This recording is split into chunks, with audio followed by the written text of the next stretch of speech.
Working Class Bowhunter Podcast. We're in Tennessee in a very fitting hunting cabin in the hills, hollers, or draws, depending on what part of the country you're from.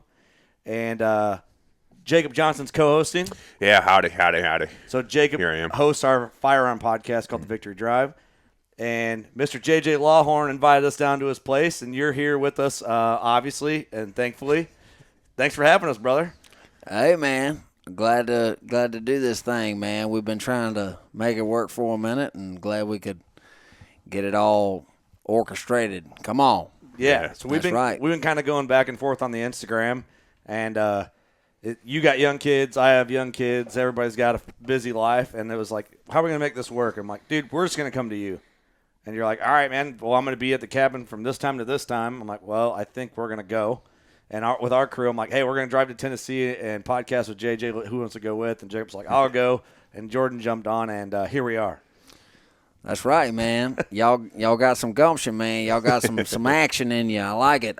You know, when I was younger, that's what I did, man. I jump at the opportunity to go hunting somewhere across the country, and I just throw my stuff in the car and go. I had this old beater. It was like a Dodge Neon or something like that. Oh, yeah. Classic. Yeah. It was a grandma car that I got for next to nothing, you know, but it was something that sat in grandma's, garage or whatever and had no miles on it. You know, it got 30, 40 miles a gallon or something, dude. I was rocking. I went everywhere. You know, and I love that, man. I love the spirit of just let's go do this. Yeah. You know, the instantaneous thing. I'm all about that. Mm-hmm. Well, dude, we appreciate you. Like, you just with open arms invited us down to your hunting cabin, and sounds like we're gonna go coon hunting with some hounds after this. Which, Yeah. and that's something like I've always kind of found interesting about you. Which, first of all, your music's kick ass, dude, and it's awesome to see you man. doing that. I appreciate that. And I always kind of got a kick out of you're very, to me, being from like northwest central Illinois. To me, you're very, my perspective. I mean, this is a compliment. Very southern hunting culture type guy. And Oh, yeah. and you guys do things down here and in the South, and you know you're from Virginia originally. We're here in Western Tennessee. You guys hunt with hounds. The culture's a little different. Maybe not a whole lot. Maybe there's more similarities than I realize, and we'll get into it. But it's just different. The South hunting culture is like the roots of hunting culture. And then it's kind of emerged upward, but things change in different areas of the country. And it's always interesting, like seeing, I saw like on your TikTok and Instagram, you were kind of speaking some loud opinions about hounds and stuff like that. And I love it. I know. And I think we'll all agree on a lot of the same things and maybe not disagree real hard, but we'll see differences in the culture from areas that we're from. For sure. Which I think is awesome because we've never had like deep southern hunting culture on WCB. We've done over 600 episodes. So Come on. I mean, that's something to be celebrated. Y'all been putting in some work, man. I mean, I was looking at some of y'all social media stuff like I seen on the Instagram. I was showing my lady some of y'all stuff, you know. Of course, you know, I don't care what anybody says. People say, you know, you ain't a man if you got to ask your lady if you know, it's all right to go hunting. You know what? I tell you something, your lady just ain't as fine as mine or something. Yeah. Because, you know, I don't know, man. I ain't going to get into all that. I just saying. We can later. But anyways, man, like at the end of the day, I do represent Southern hunting culture. I do represent hounds, hound hunting. You know, I try to educate people about all that stuff because it's not a widely spread topic. You know, it's very clannish. We'll talk about that some. You know, there's a lot of people that are boogering up by not trying to get other people involved in it. I know a lot of people. I'd say I know more people that try to get people involved in it that are in the sport than people who don't. But at the same time, you know, they're real hardcore guys. Mm-hmm. Yeah. They always try to gatekeep anything. I get that. It doesn't matter whether it's, you know, hunting or whether it's country music or whether it's, you know, the film industry or whatever, man. I mean, you know how it goes. Yeah, anywhere. There's an example of that dude really anywhere for the most part, for sure. But anyhow, I do appreciate y'all coming all the way down here to do this. And I've been wanting to talk to y'all guys because y'all got some real stuff going on. I like people that understand what hunting is really about. Yeah. I like having good conversations with people that understand what hunting is about. Come on. For sure. Well, what's hunting about in your opinion, I guess, and being down south in that southern hunting heritage, I guess? Well, I mean, you can break it down in a couple of different things. I mean, at the end of the day, I mean, one is food. I mean, a lot of people just probably number one is food is key. I mean, people like there's all these country music singers that have no idea what it's like to have to go 2 miles to get a bucket of water. I know what that's like. Mm-hmm. You know what I mean? And when you're starving, that's when you become as efficient as you can be if you're gonna be efficient at all. For sure, yeah. And that's the thing is like I'm hungry. Like I'm hungry with whatever it is that I'm doing in life. I'm hungry when I'm going hunting. I'm hungry when I'm making country music. I'm hungry when I'm going to talk to God. I'm hungry when I'm going out there to learn something from somebody else. And that's the difference. It's the intent behind it. If you're in survival mode with everything that you do in life, you're going to win. Yeah. Or you're going to just fail completely because if you either got it in you or you ain't. Mm-hmm. And Southern hunting culture is kind of like that. It's like you either got it in you or you ain't. And if you come from where we come from, if you got that blood in you, you got that drive, that will to want to go out there and do these things these boys of old did, then you're going to do it, and so hound hunting's biggest downfall is that because these guys that gatekeep it, they don't understand how to continue to push it out.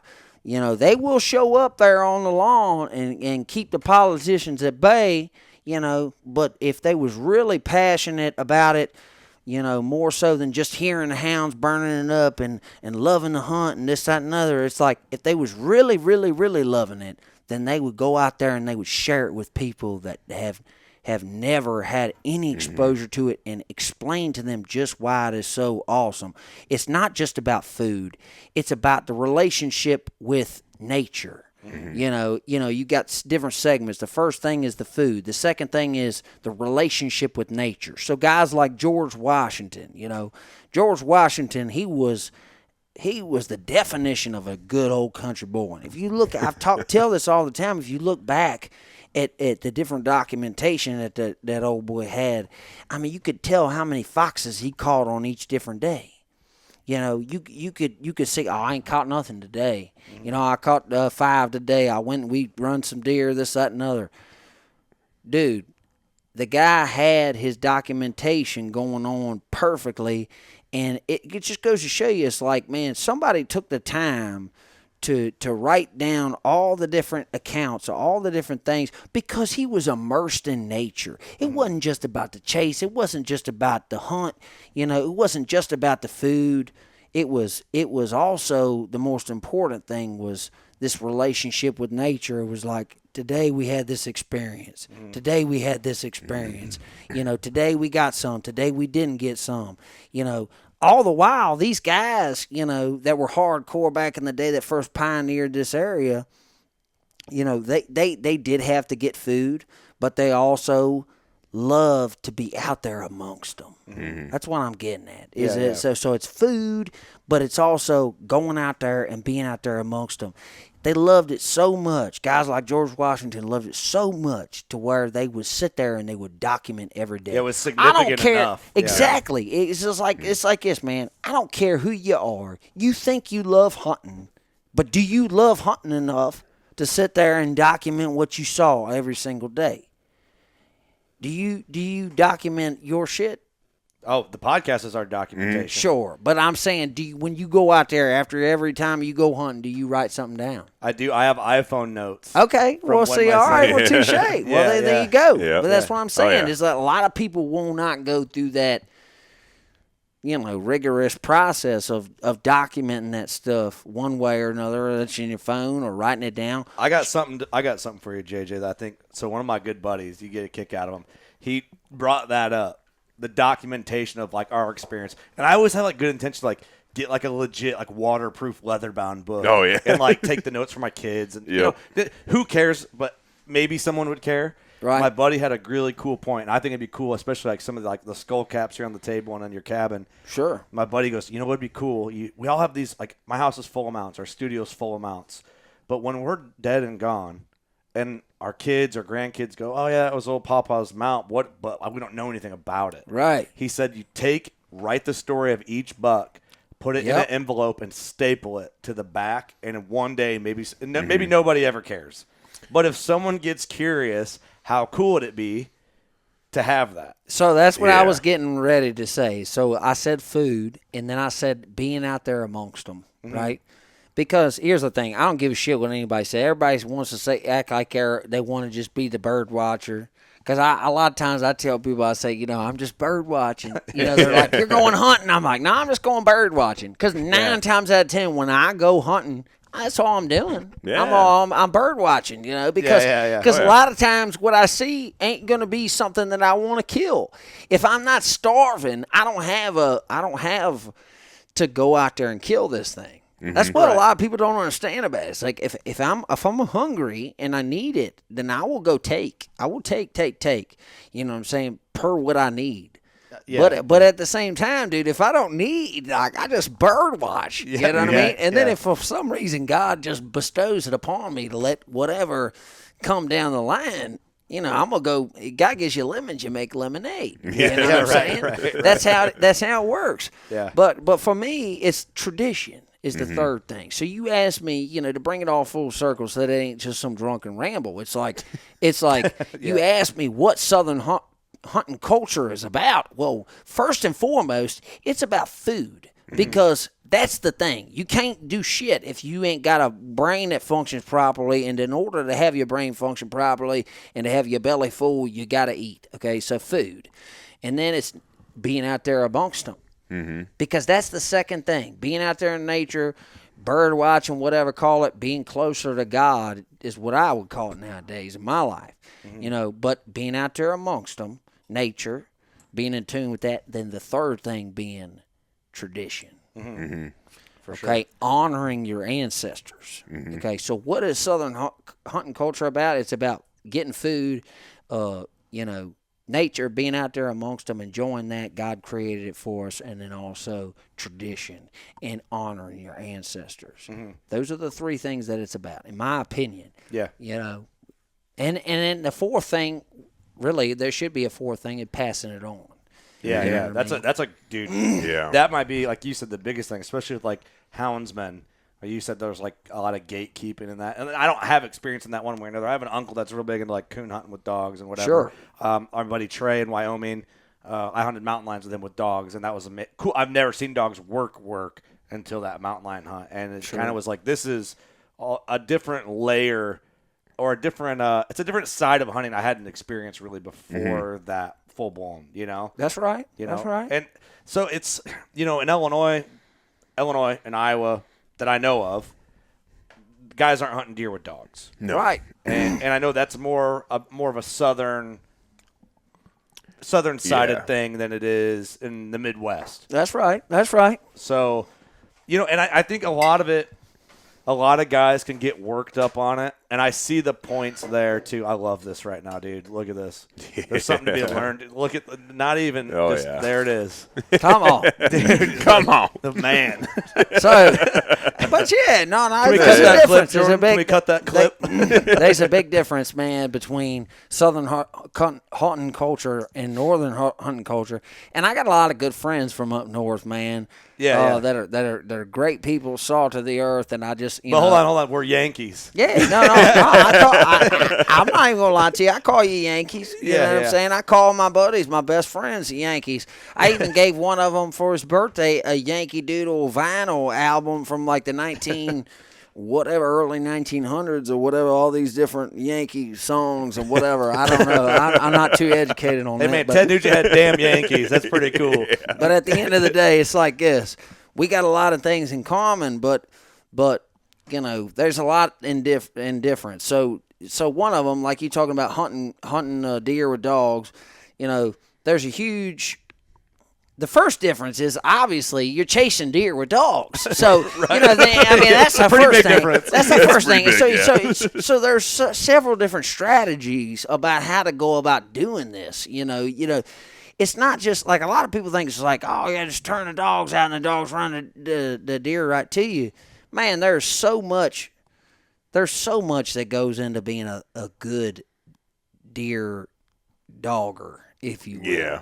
Like, I mean, dude, yeah, like here's the thing. It's like there's so many, like just like you got, okay, so we're bow hunters. Like, I love to bow hunt. I hunt traditionally nowadays. Y'all heard the story about the big buck that I was going to tell y'all. I didn't end up getting to that point, but that's what ended up making me say, all right, that's it. I'm doing traditional bow hunting because I'd wanted to do it for a while, but when I had that ego cut from having all that happen with that, say, 200-inch deer. Hey, we'll tell that story when you come to the studio and record on that. Right. Yeah. Okay. You know, when I had that happen, you know what I'm saying, I realized, I'm like, look, dude, I've already killed a pile of deer. I mean, just more deer than most people ever even get in front of them in the stand. I've already killed a pile of deer to where I don't need – there's nothing I need to prove to nobody. Now I need to just focus on my passion and focus on being out there amongst them, you know, and fulfilling the tradition aspect of it.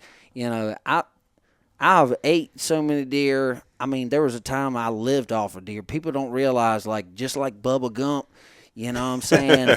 They over there talking about that, you know, I got coconut shrimp, I got, you know, fried shrimp, I got grilled shrimp, I got whatever he says, man. You know, that's how I was making deer meat. People don't realize when I was coming up as a country singer and I didn't have no money, I was a starving artist. That's how I was living. Yeah. You know what I mean? That makes it so much deer meat cooler, with though. everything. Yeah, it does. Yeah. You know, and I was hunting to live, you know, and people was like, damn, they don't really understand that. They really don't understand that. I had to go drive 2 miles down the road to a neighbor that liked me to go get water and fill up a 65-gallon water tank to come back here and do my dishes and to be able to flush a toilet because the city done, you know, was trying to charge me $30,000 to get running water on city water, you know, and it was thousands and thousands of dollars to just guess whether or not you was going to get a well, you know, and I had it hooked up to city water at one point via some crazy thing across this field, and somebody chopped it. And then one day, you know, so that's what I'm saying is, like, people don't understand. I had to do it kind of almost just like these old people did it. And so when I was hunting, you know, I had a different mentality than the people do these days. I had kind of like that old-timey mentality. It was like, if you don't score, you starve. You know what I mean? Mm-hmm. Yeah. And that's important, man. Mm-hmm. People don't understand what it's like to have to struggle for nothing. Some people do, but people, you know, there's a lot of people that are just really privileged and they don't understand that they are. They've never been to a third world country before and see people living in little cinder block shacks with tarps on them and this, that, and other. Oh, yeah. They're lucky if they have tarps. That's right. You know what I mean? And I just, you know, I've had some struggle. I've been through it. Hunting to me, you know, is sacred because it has fed me. It has kept me. I understand the relationship between the animal and I. When I watch the life go out of it, I understand its life has to end so that I can sustain mine. And it's a bittersweet lullaby that you know, I wish that every single person that ever ingested meat could understand what it feels like to hear that bittersweet lullaby of watching the life go out of something.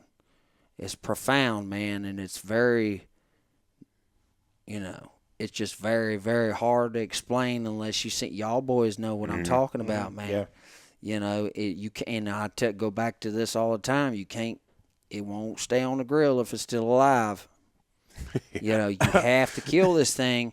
But you know, I think that the sacred aspect of the food part of Southern hunting culture is thanking Jesus and thanking your creator, your architect of the universe, for engineering something for you to eat. And for giving it to you, putting it in a position to where it's surrendered itself to you. Because, a lot of people aren't honest about hunting. Is like, dude, that a lot of times that buck knows something is wrong, but he still comes in anyways. Yep. You know what I mean? Like a lot of people just don't Most realize that. Yeah, like most of the time. Yeah, most of the time. He's like, man, something's a little off, but I'm going to keep coming. That's the God aspect of it to me.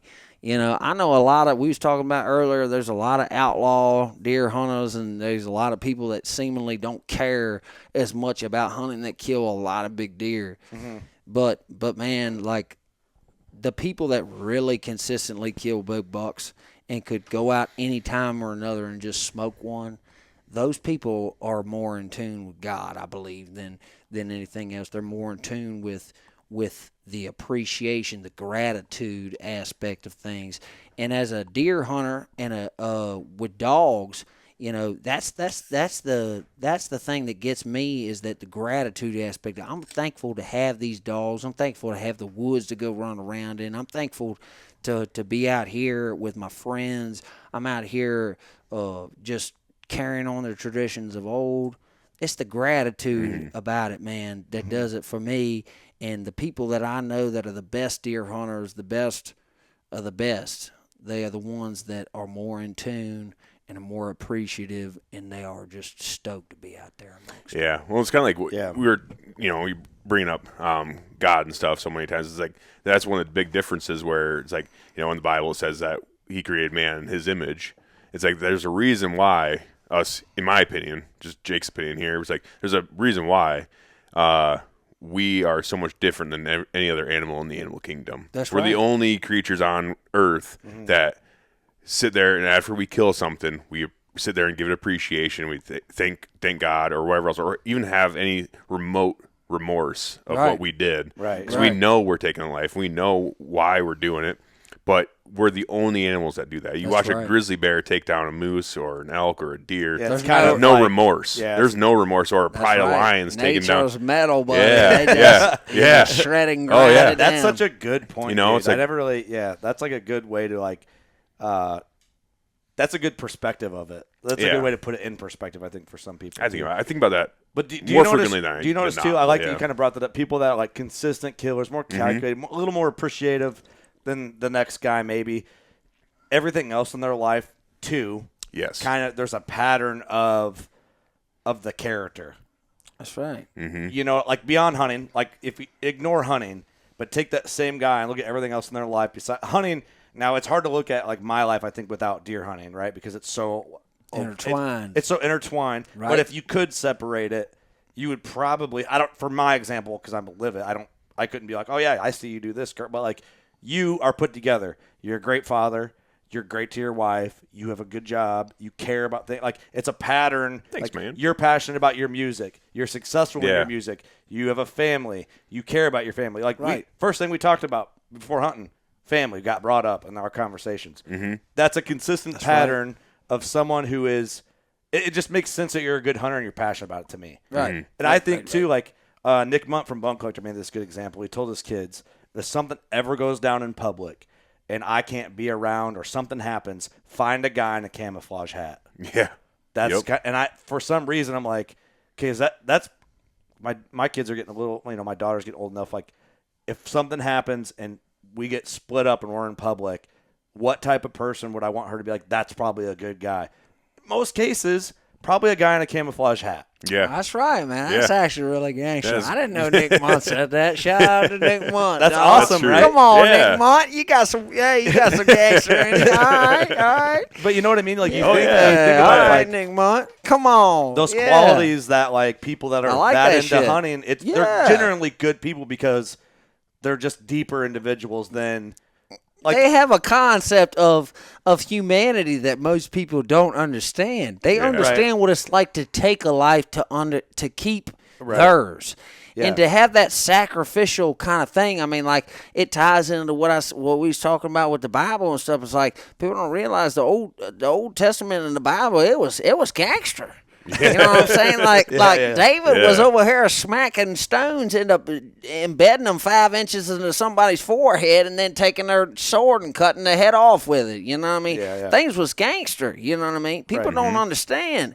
You know, at the end of the day, hunters understand what it's like to have the life and death aspect of things, and they understand like the whole sacrificial thing. Like, it's like, would I sacrifice my life for a child that I've never met before, that I've never seen before in my whole life, or whatever, but all of a sudden I see something that's getting ready to happen and somebody's going to hurt this child? What am I going to do? You're gonna get in there. I'm going to go in there and I'm going to help this child. Yeah. You know, that's the sacrificial part of it. It's like, I'm going to sacrifice myself for someone else. The Bible says there's no greater love than for a man to lay down his life for his friend.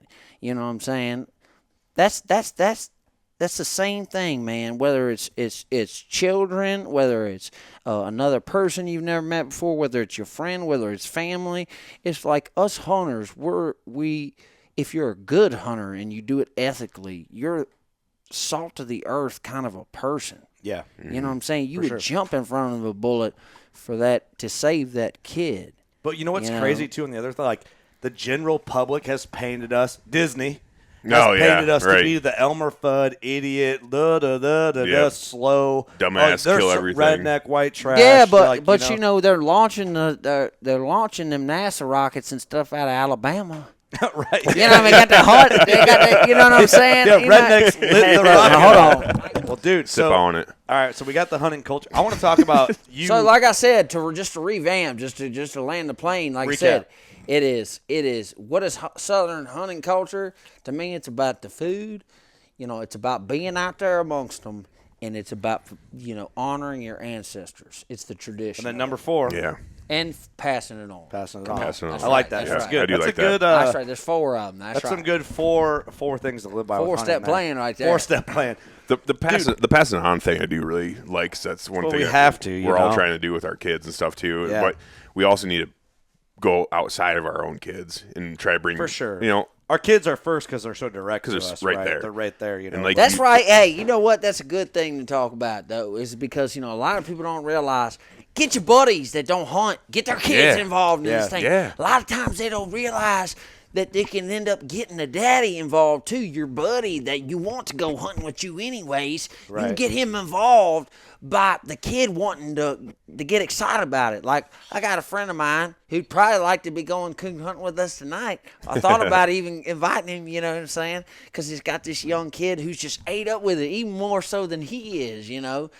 And he ain't got no dogs and this, that, and other, but he grew up around his kinfolk that had always had the dogs, and they'd take the kids out there and they'd get them intertwined with it. And the next thing you know, they ate up with it. They're asking Daddy every weekend, can we go out there with JJ, go coon hunting? Yeah. You know? Well, good tip, like for like, come on, give like elk and deer meat to your friends. That's the best way. Yeah. They don't necessarily have to go. The gateway drug. Like, it gets them aware, and then maybe in time they might want to go, or at least they're like in support of it. Right. That's like the core the biggest of it. thing is that you don't necessarily have to win every single person over. Right. You just have to get them to understand. Because just like anything else, get them on our side of just it, like anything else in life, especially in American politics and shit, it's like it eventually goes to a public vote, whether you like it or not. If you have more people in support of hunting and hunters, it's like, even if they're not doing it themselves, if they understand it and they like it and they get it, they don't have to do it, but if they get it, then they're going to be in support of what we do. 100%. That's right. And that's what's going to keep it around, you know? 100%. That's right. 100%. And it saves Matt Ranella from having more people hunting his public land that he loves so much. You know? Yeah, right. That's another podcast. Yeah. Dude, you know, it's funny. It's like, I can feel that old boy. I heard about that guy, and somebody sent me that video. I got a good chuckle out of it, you know what I'm saying? Here's the thing, man. At the end of the day, it's like this, man. I see both sides of the coin. I really do. Mm-hmm. But you know what? Both sides of that coin, y'all ain't shit. You want to know why? Because you ain't never been to hound country. Because if you've been to hound country, then you'd really understand what real disdain is. You think disdain is going down to public land and going there and running into some other hunter who came because somebody said, hey, yeah, man, we can go kill big bucks on public land. You should come down here and try it too. We're on the YouTube. Follow us or whatever. You think that because somebody else is doing that and people's emulating it or whatever, that's like that you got some sort of struggle now to kill a big deer on public land? You're an idiot. Let me tell you something. At the end of the day, you ain't never been to dog country before. Because if you've been to dog country, every single person that owns private land in dog country that does not like dog hunting, they are 5 times distasteful than that guy. Matt Rinaldo, whatever. Yeah. Look, I understand why he's This like is that. the side of dogs. I get it. I get it. Matt Rinaldo, I get it. You know what I'm saying? I feel for you, dog. But at the same time, I also understand, the world is ever changing. You know what I'm saying? We're trying to involve other people. This is a way to do it. I mean, we can't give up old boys with so much harder of a time. I'm kind of in the middle between, Steve and Matt. You know what I mean? I'm kind of in the middle. You're mingling in there, but at the same time. But also, we kind of are too. Yeah. Oh, yeah. But at the same time, it's like y'all don't know what it's like to be in dog country. Because the guys that own the private land that do not like dog hunting, they're the guys that really, really, really, really want to kill big, mature bucks, right? And they got all this land, they got all this money, they finally got the spread, you know what I'm saying? They manage it, and then old Bubba Joe comes along, and he's got permission to be on the right side of old boy's block, you know what I'm saying? And he turns out old dogs, and they go screaming through old boy's 800 acres of prime managed, here comes his 7.5-year-old deer, it's just a gigantor, and he comes running through there, and then he screams out of that 800 acres in just, 5 minutes. It don't take long. Here come the hounds, and then bam, kapow, old cousin Eddie and the Amish boys done lace him up on the other side, kapow, kapow, kapow, and there's nothing old dude with the 800 acres who's managed the thing for 10 years and has just been so diligent with feeding these deer and everything, and he's out there hunting, and he's just a piss because he knows, damn it, man, old Peggy Sue and cousin Eddie and all them, they just freaking hammered my deer. And there he is dead, and they drive him all through town, you know what I'm saying? So they think public land hunting is hard, but they don't understand. It's like you could have all the money, you could have all the shit, you can manage all your thing, and then some old boy dumps a pack of dogs in there, and then all of a sudden, it's gone. It's gone. and so that's the aspect. That's why I say people that kill can consistently kill big deer where I come from. I'm telling you something right now. They are some of the best deer hunters that ever was. Yeah. And it's not nothing, not a slight to you because you don't have to deal with the problem. Right. You know what I'm saying? And I'm not saying it's a problem because I love to do it. It's not a problem. It's only a problem to those people. It's a problem, those guys. But to them people, they're like, holy shit. And this is the thing, though. This is the other side of the coin. It's just as soon as that deer goes over there to Bubba Joe and Peggy Sue and cousin Eddie, and they lace him up. Cousin Eddie's the best. Yeah. Just as soon as that happens, what's the other side of the coin? Old boy that's got his 800 acres that he's been managing for the past 10 years. He's been hunting this thing religiously. He never seen his shooter buck come out in the daylight.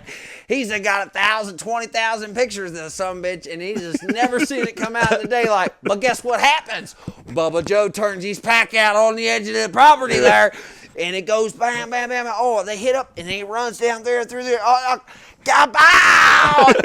And then old dude with the private land's like, hey man, how much does it cost to join your hunt club? You know what I mean? And he's in on it too. So I try to tell people, it's like, don't knock the method, man. We're all hunters. Yeah. This shit gets twisted. People get, they just get all clannish and they get all, off-standish. And it's like, at the end of the day, we're all hunters. I don't care if you bow hunt, you hunt with the compound bow, freaking long bow, or, you hunt with the flintlock or he didn't say shotgun. crossbow. No, he didn't say crossbow. You know what I'm saying? And none of that. It doesn't matter what it is that you're hunting with. my uncle used to hunt with a crossbow, but he was handicapped. Yeah. And in Virginia, you used to have to be handicapped to hunt with a crossbow. Right. So In the good old days. Makes sense. Yeah. So I kind of do believe that if you're hunting with a crossbow, you're some bullshit. Hey, hold on. We're gonna get into bullshit. this. We'll get into this after the dog race. I think that if you're hunting with a crossbow and you ain't disabled, then you need to do better. Yep, that's coming from a dog guy. That's coming from a hounds, that's man. some bullshit right there. No. No, hold on. That did sound really dirty. I meant that back. Hold on. I meant that with all due respect, all right? No, that shit. That did sound really bad. I didn't mean it like that. Well, listen, that's I what didn't it mean it like was. that. You meant from a public I'm perception. just gonna go ahead and say this. This is what it is. You're going to get a shot out here, All right, Jacob. because he said that, I need to go ahead and just explain this, okay? So a lot of people's misperception, the misconception. Way to ruin the podcast, Jacob. No, the misconception is that guys that dog hunt are like some bullshit hunters and that they're not any good. I'm gonna tell you something. I'm gonna go out on a limb, and I'm not just saying this because I'm a part of Southern dog hunting culture. I'm saying this because I truly do believe this. I could pick out 6 guys that are dog hunters, okay, that hunt effectively kill mature big bucks with dogs every year. I could pick those 6 people out, and I could put them up against any single hunter in the entire United States. Right. As far as being efficient, killing the deer, knowing what they're talking about, being able to give advice to other people. I could pick out 6 hunters that are better than any hunter, just about anybody that that you could come up with. I can pick out 6 people that would love to dog hunt more than still hunt, that are better still hunters than most people that you know. You want to know why? Yep. Because not only do they have the information that it takes to kill mature bucks consistently still hunting, and do it in a country where people is running dogs, they also know how to kill deer running dogs. And that's the thing. When you learn how to kill big bucks running dogs, you understand how a mature buck thinks. You understand his escape routes. You understand what he's going to do, not just A, but B, C, D, and E. Because guess what? If not, you're chasing dogs all day long. Nobody's killing any deer. Nobody wants to come to your club. Nobody wants to pay the dues. You don't understand. To be an efficient dog hunter, to put big bucks in front of people all day long and have this shit jamming, and it's like a giant rabbit hunt or something, and everybody's killing, to have it go off the way that it should go off, you have to be a bad bitch, for lack of better terminology. Yeah. No, the way you put that it makes more sense, because if you don't know, you think it's just you run your dog. You think it's like, oh yeah, we're gonna sit over here on the other side of the property, and you just turn the dogs loose, and they're gonna come right here, and I'm gonna shoot them. No, you idiot. There's 5 different strategies to the thing, and you can. Like some guys I know, they got 15,000 acres they're running. We turn the dogs out here, and we're over here guesstimating where they might come to 2.5 miles from where I done turned them loose. Right. You know what I'm saying? Like, I might pick my dogs up in North Carolina, dog. You know what I'm saying? Like, you don't understand. This thing gonna swim 2-3 rivers. They gonna stay on them. We can't even kill the buck at this point. We over here just trying to stop the chase. People don't understand. This is why I wanted JJ Lawhorn to be the front man on WCB for hunting deer. Yeah. Come on. So this conversation is what I wanted. I have to defend myself too before you. Well, you can try and save the podcast. I'm going to, and I'll give you your chance. We gonna get into some bow hunting, because this is a bow hunting. But I will say this: when I remember earlier in the podcast, I'm like, you got into some controversial things on the Tiki Talk. And then here we are. That's what I wanted to get to. Yeah. But before you ruin the podcast, Jacob, let's let Jacob have a fair chance. So let me say, when I said what I said, I meant it with all due respect, because when you're in dog country, you're running dogs as pushing for deer drives, correct? Right. So in Iowa, the humans are the dogs. We do that too. So that's what I'm saying. Yeah. Like when I'm out there. When we're out there hunting deer and doing deer drives and doing all this other stuff and doing all this crazy shit too, it's like we are looked at as dogs. Just way slow. This is way slower and dumber. Yeah, but how effective is a badass man drive? It's pretty badass. It's It can pretty be pretty badass. See, Okay. I have zero experience But here's with the it. thing: y'all just don't know. Y'all just don't know. Because y'all don't know what it's like to be able to throw buckshot at deer. Because I'm telling y'all think it's not legal where we're y'all at. think It's that it's not legal. badass to shoot centerfire rifles in slugs at deer while they're running and stuff, and it's very impressive. I've seen guys just crush deer with centerfire rifles and with slugs and stuff. It's with the deer running and everything. It's very impressive. I even have a story about a guy that came down from New York and joined a hunt club that I was a part of who was from New York, and he would use slugs and kill deer, and we would laugh because it was legal in Virginia to use slugs if you wanted to, but nobody ever used slugs, but he would actually shoot the deer running with slugs. So That's what we do in Iowa. and It's I all get it's it, all you you have. know, We have to. We and can't use buckshot. JJ, in I Iowa. want you to make your point, but I got something that I totally want to bring get something it. up here. What's okay? Go ahead. No, spit. keep going. I don't want to stop you. No, it's fine. I'm just saying that, we shoot buckshot where I'm from, and I don't give a shit who it is that tells me that buckshot is ineffective. If I got copper-plated buckshot and something standing 20 yards in front of me, I shoot and pull a 3.5-inch copper-plated buckshot, dog, 18 pellets, it's going down. I don't care if it's a 700-pound black bear. If I shoot it in the face, it's going down. It's going down. It's okay, going down. so I got to bring this up because if I don't, I'm going to get shit for it. But we on WCB we did a road podcast for Victory Drive on the way down here, and we always just off the top talk. We don't talk to each other about what we're going to talk about before we do it. That's Sure. I think It's off the cuff. It's the entertainment That's why I like it. value of the Yeah. podcast, That's right? right. That's right. That's what brings it, and it's honest conversation. That's right. I am like this. I don't gun hunt. I'm very minimal. I've killed Right. some deer with guns. I'm more of a bow hunter. I'm more of the guy that find the deer, make the clean shot. That type. Right. That's how I grew up hunting. That's how I've evolved hunting. That's what's pulled my interest in. Sure. So I've made some. I say a lot of shit that I don't always believe. Does that make sense for entertainment value? I mean, I've heard it. You've heard it. So I'm going to say this because I think it's going to open up a great, and I think this will be the last time we talk about it for a while. Probably it's because it's fresh in our minds. It's fresh Gun in our season's minds. happening But I in want to do Midwest. this because I don't want.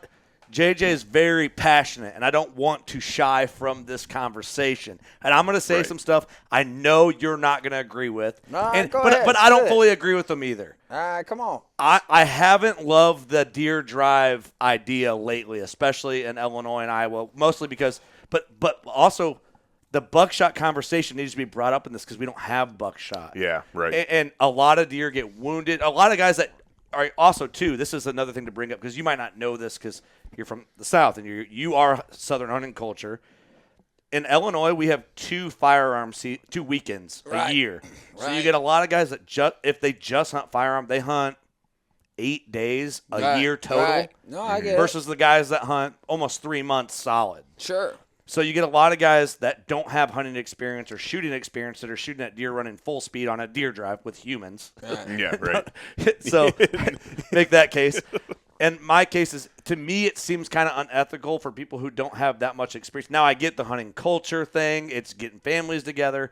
And I said that, and I did preface it with, I think that those people that are down there or up there rather in Illinois, I think that the DNR and all those people over there, they need to consider implementing buckshot because, like I said, see, I find that interesting because no one's ever said that interesting. on our podcast. because ever, if dude. you don't Yeah. want to die, if you don't want to die, I'm listening. If you want to kill deer and you don't want to die, and and I'll prove this. I go ahead and far as prove this. A lot of people think it's what I'm saying is bullshit, but I got a buddy that has been dog hunting longer than I've been alive, and he got shot and lost. He ended up having to lose 14 inches of his large intestine because of a bad hunting mishap. that during a happened. drive or something? During a dog drive, and it wasn't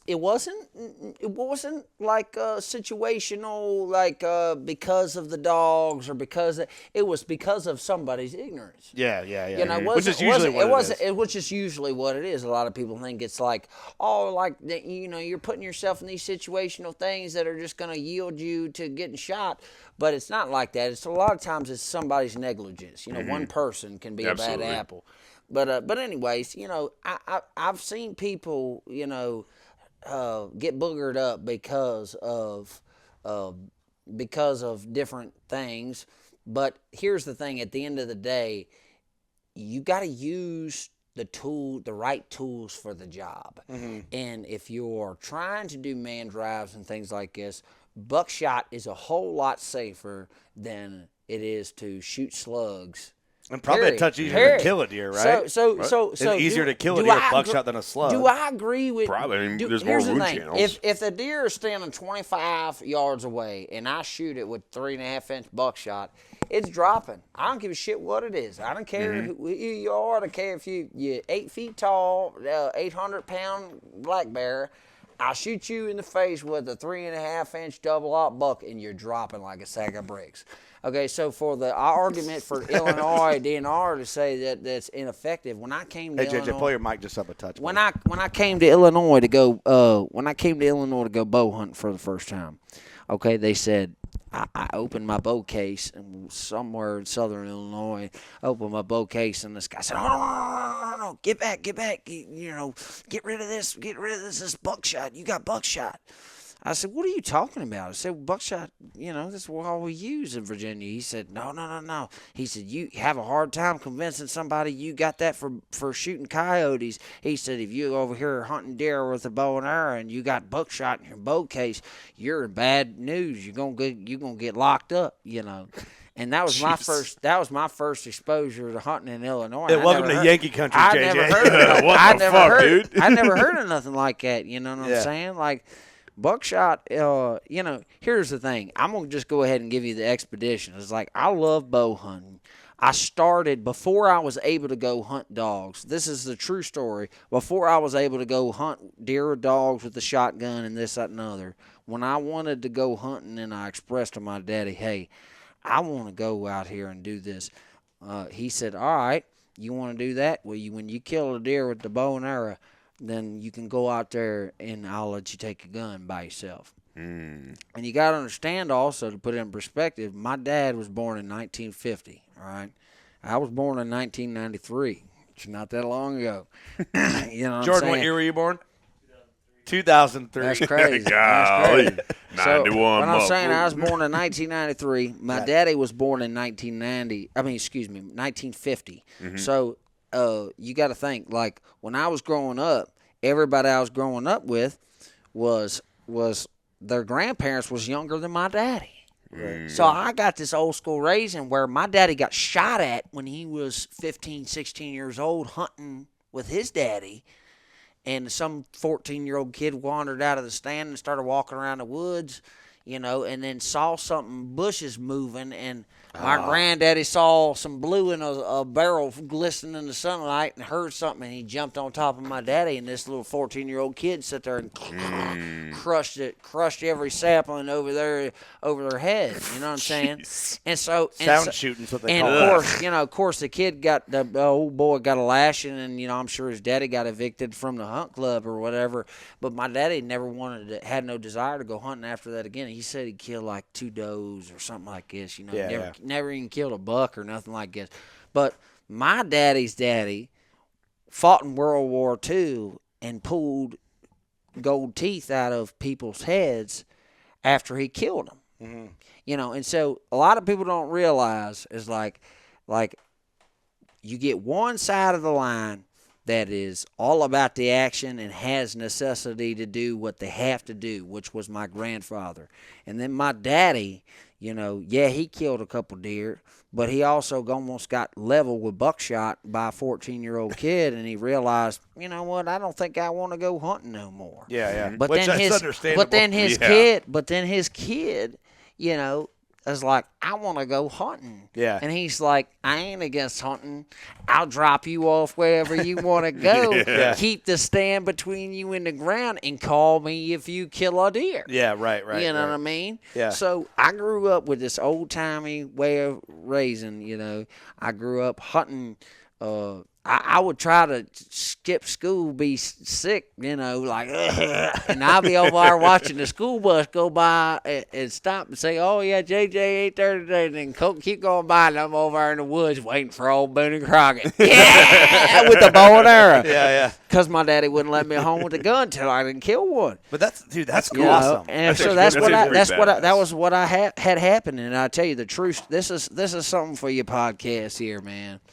Because if there's one thing I can leave your podcast listeners with is like, we're just average everyday people, you know what I'm saying? I ain't no better than you. I ain't no different than you really a whole lot. But I know this, man, that God is good, man. Mm-hmm. And if you get a little bit of him, man, you know what I'm talking about. So check this out, man. So when I was a kid, I used to go out there and hunt with this bow and arrow. And my daddy he told me one time I was going to go down to the family farm and I wanted to hunt with the shotgun. I said, Daddy, I want to go hunt with this shotgun. No, you ain't going to carry that shotgun. Your uncle's going to take you down there to the family farm. And I think I was 11 or 12 years old. He said, you're going to go down there and you go hunt with that bow, And I was all upset. I told my uncle, my mama's brother, I said, man, I just tore up about this, man. I wanted to hunt with the gun. I know I can kill one. I know I ain't going to pull a cheddar bob, you know what I'm saying? Like, send me out there, But I've been practicing this bow, too, out of necessity, I wanted really bad to kill one with the bow, but I hadn't had the right scenario. I'd hunted really hard. And hadn't had one within bow range, And so anyways, I go down to the family farm with my uncle. He told me, he said, son, if you ask God to make himself apparent in your life, he will. All right. And I'm like, all right, yeah, that's fine and dandy, well, whatever. He said, let me tell you something. Shut up, boy. He said, God gave me a dream last night that you're going to kill like a 6 or a 7 point buck, And he said, man, you're going to go out there and you're going to have an experience with God kind of thing. And I'm just like, all right, whatever. Yeah, right. And I remember they had just timbered a section of this farm, and I hadn't seen it. I'd pulled up to this farm with my uncle in the dark, and, it supposedly was going to be different than what I knew it as a child when the sun come up. So I just decided, all right, I'm going to go off in the dark here with my climber, and I wandered across this field and got down to the edge of it, went down in the timber a good ways, and the sun's starting to come up. I'm struggling to find a tree, and I put this climber around this tree, and I shuffle up this thing, and next thing you know, the sun is up, and I'm looking around, and I see this field from the climber. I'm only 70 yards into the woods, And I'm like, damn it. I'm like, I didn't even really go that far into the woods. I'm like 11 or 12, but I'm back off in there by myself, but I thought I had a little more gumption than that. I thought I was in there a little farther, But shit, man, I was off in there and I climbed up this tree. The sun's coming up. I thought, damn it, man, I ain't gonna see a damn thing. So I sat there. I kind of got tired. I put my head down for a while. And I thought I heard some squirrels, you know how that goes. But I was, the whole time I had my head down, I was sitting there praying, just, Lord, do like my uncle said, make yourself apparent in my life. I really want to see you materialize. I want to know that you're there and that you got my back and that, make yourself apparent in my life. That's what he kept telling me. Just say that. Just say that. So as an 11, 12-year-old kid, whatever, I kept saying this. I kept praying this, you know what I mean? It's 7 o'clock in the morning, and I thought it was a squirrel, but it was like the Holy Spirit told me, look up, I looked up, and there was this buck. And he just started just easing on down there towards my way. You know how it goes. I said, "Daggone, he ain't gonna come." Oh, here he come. He come back closer. Yeah, there goes on down the line. You know, and then he got right there underneath my stand. I eased on back and I shot this deer. And I remember when I called my uncle, you know, because it was when we had these flip phones were just a thing. And I remember the flip phones had just become a thing. These ones that you slid up or whatever, the Intellos, wireless or whatever. And I was an Intello. Yeah, I had borrowed that thing or something. BlackBerry. To be out there. It wasn't even mine. It wasn't even mine. But I had this thing with me, you know what I'm saying? I called my uncle. Hey, I was like, I killed this deer, you know. And he told me, he said, I never forget it because my uncle, he's been long gone, you know what I'm saying? But I never forget it. He told me, he said, what took you so long? That's what he told me. So here's a man that told me he had a dream that God gave him, that I was going to have this experience with God and that I was going to kill this deer. And it happened.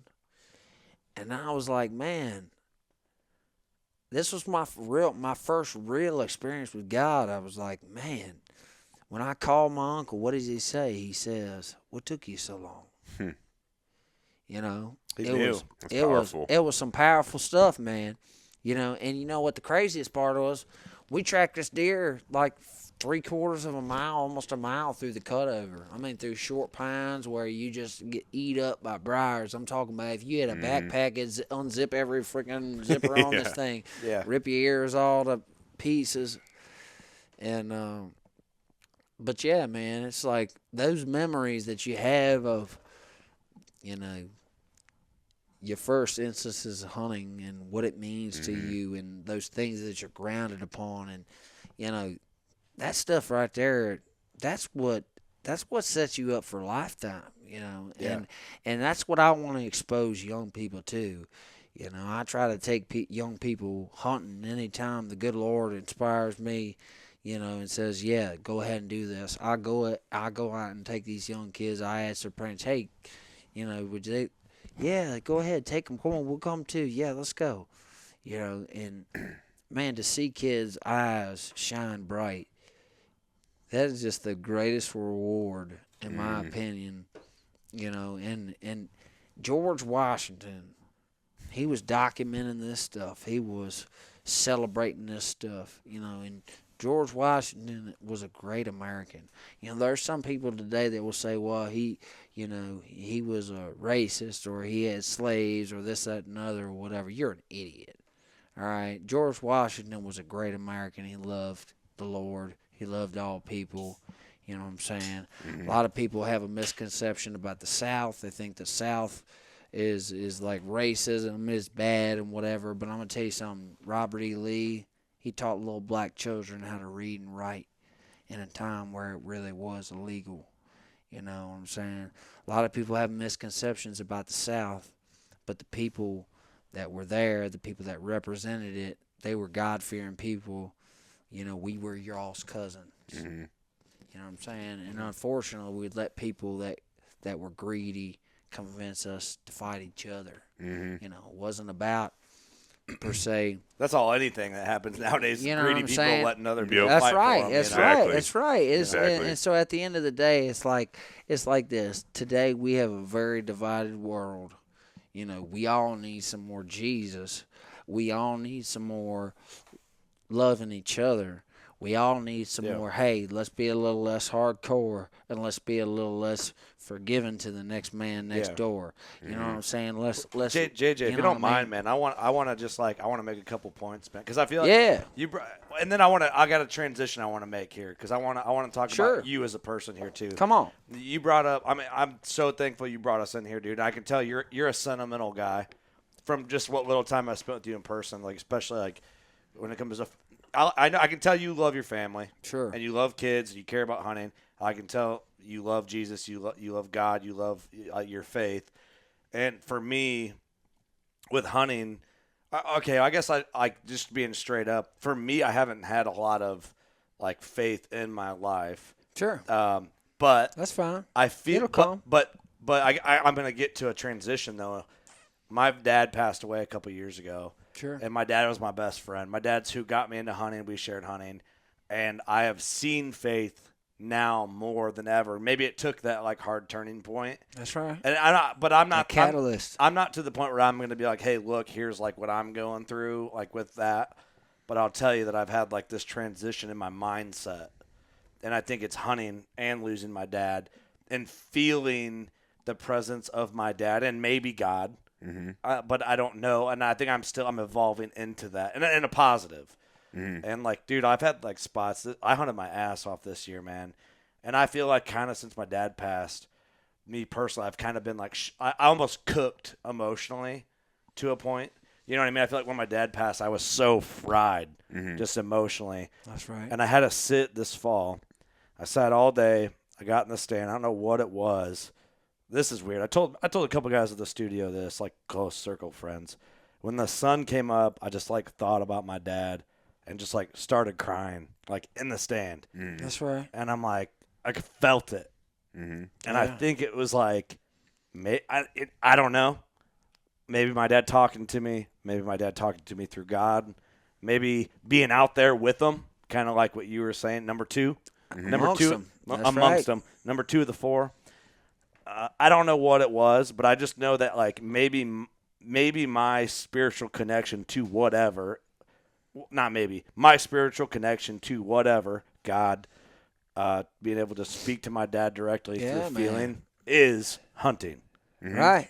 And I think maybe like that's what I give to my kids, and then my kids get to know my dad through hunting. Oh yeah, That's right. Dude, look, man.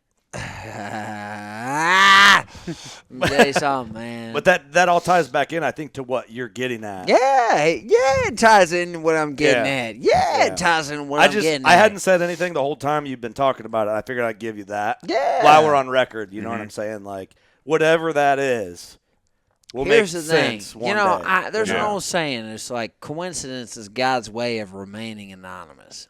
Okay. Right. Okay. Oh, yeah. I mean, that's tough. And so, yeah. if you actually think about that, coincidence is God's way of remaining anonymous. A lot of times you think some shit is coincidental, but it ain't coincidental. There's this, the guy that's a bass fisherman, his name's like G-Man or something like this. I can't remember he's something Swindle, Garrett, I don't know what his name We have a fishing there's podcast. Okay, so there's a guy that's a really popular bass fisherman. Yeah. I don't really give a shit about bass fishing. I like to bass fish, grew up fishing in a creek that was about this wide. Yep. You know what I'm saying? I go fishing I when like someone hands me bass a fishing fishing. pole. Don't hit me over the head. I love bass fishing. But, I fish, but I'm bass just fish. saying, like, I ain't in the pro circuit. I'm more of a carp guy. This guy's in the pro circuit, right? So, Yeah. So he I can't remember what the hell his name is.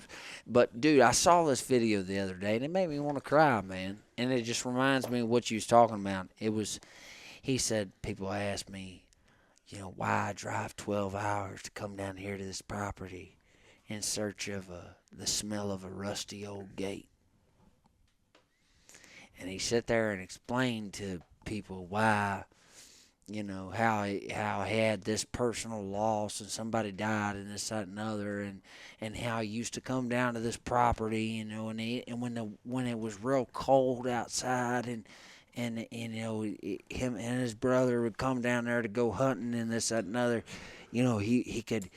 When it was just a perfect morning, he could just smell the smell like it was almost just this rusty old gate,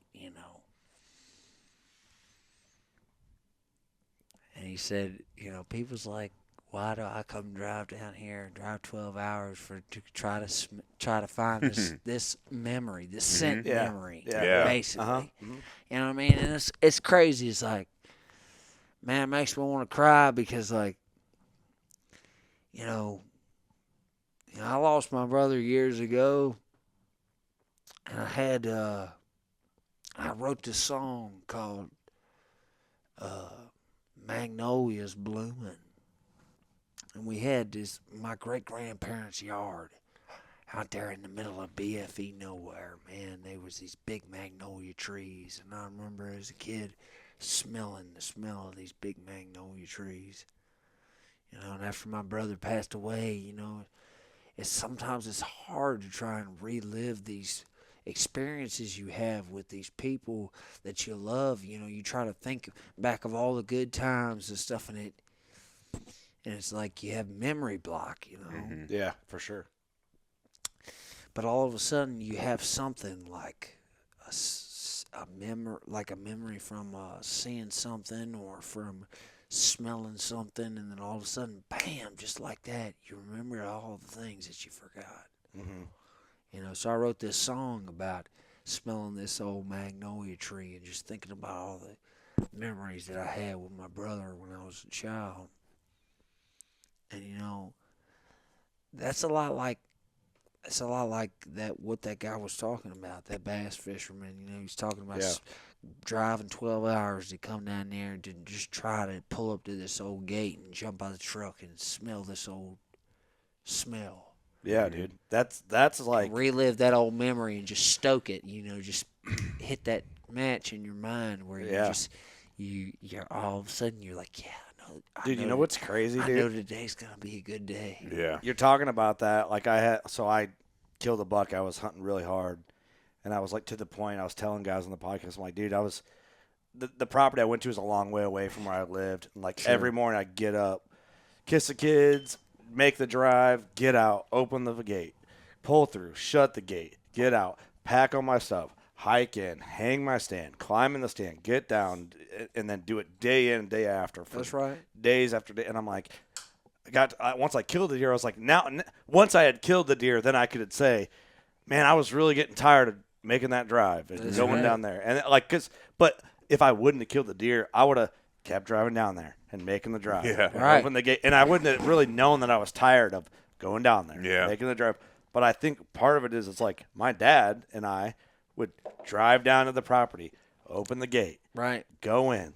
All right, good luck, fist bump. You were reliving the same methodical things that you did with your father. But not really realizing it, though. Like I know I'm doing it, but when you, like, do what you say you're going to do and you look at it, it's you're not like, until you actually wax his ass that you realize, damn, I've done the exact same thing that my father did and that he ran me through. I did the same shit. Yeah. I get it. I get it, man. All right, let's transition, dude. I didn't mean to get sentimental, but I think that was good. Though. That was that's good. good, man. I mean, honestly, here's the thing.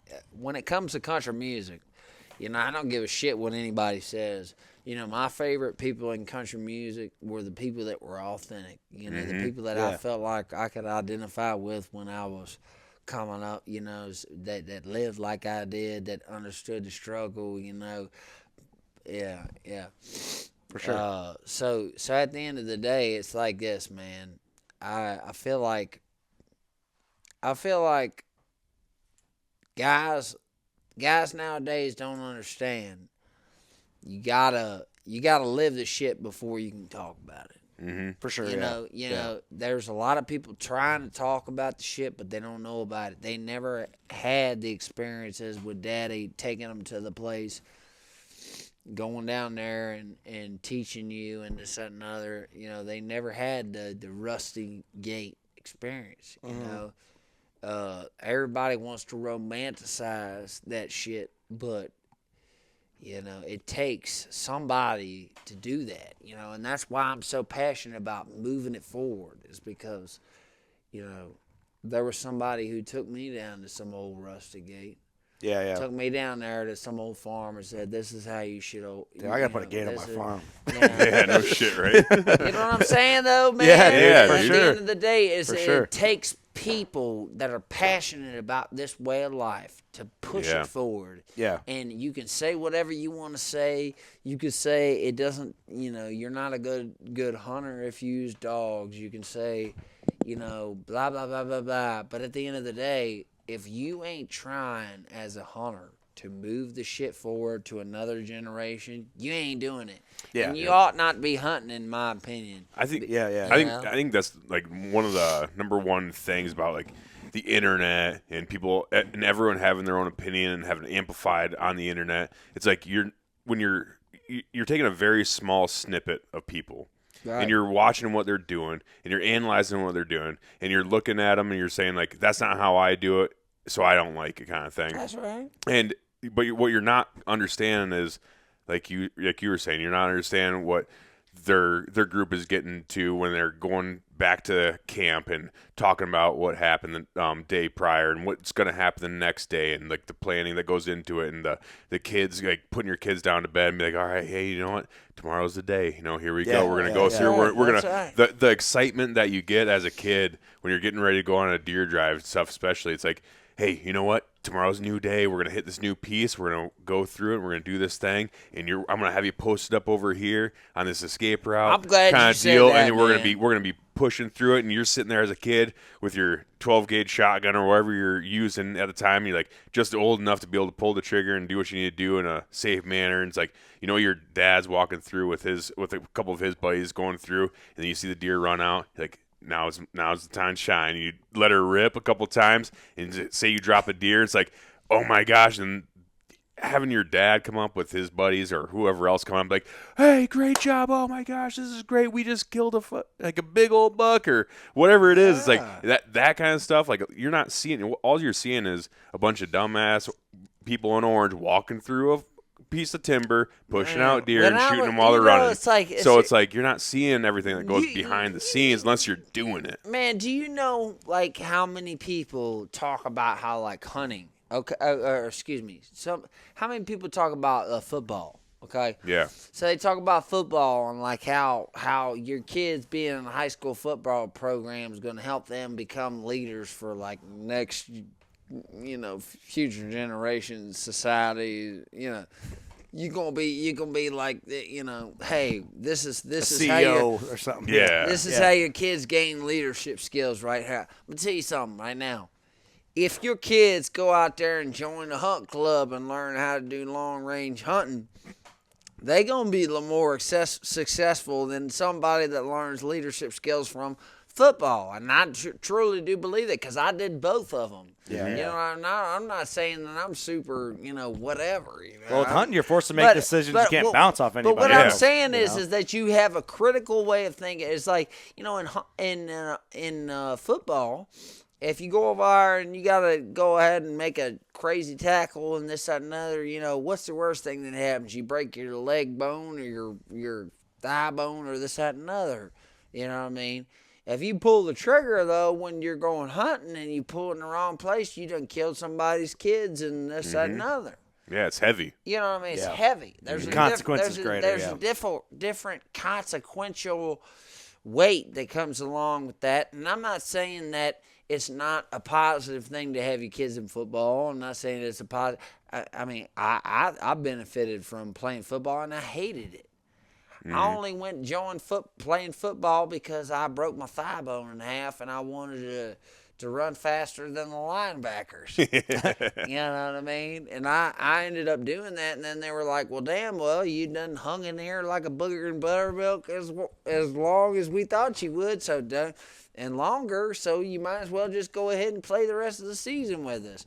And then you know what? That went as long as I don't like doing football practice on Saturday and Sunday. I want to go hunting. Have a nice day, Coach. Yeah. You know what I mean? And then I went out there and I kept hunting.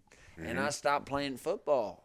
But that's the thing. At the end of the day, there's a lot of things that can build leadership skills. There's a lot of different things. Like football is great. I ain't gonna lie. But you can teach leadership skills in a lot of different programs, and it doesn't necessarily just have to be a ball sports thing. It can be hunting. And growing up in Southern dog hunting culture, they promote leadership skills.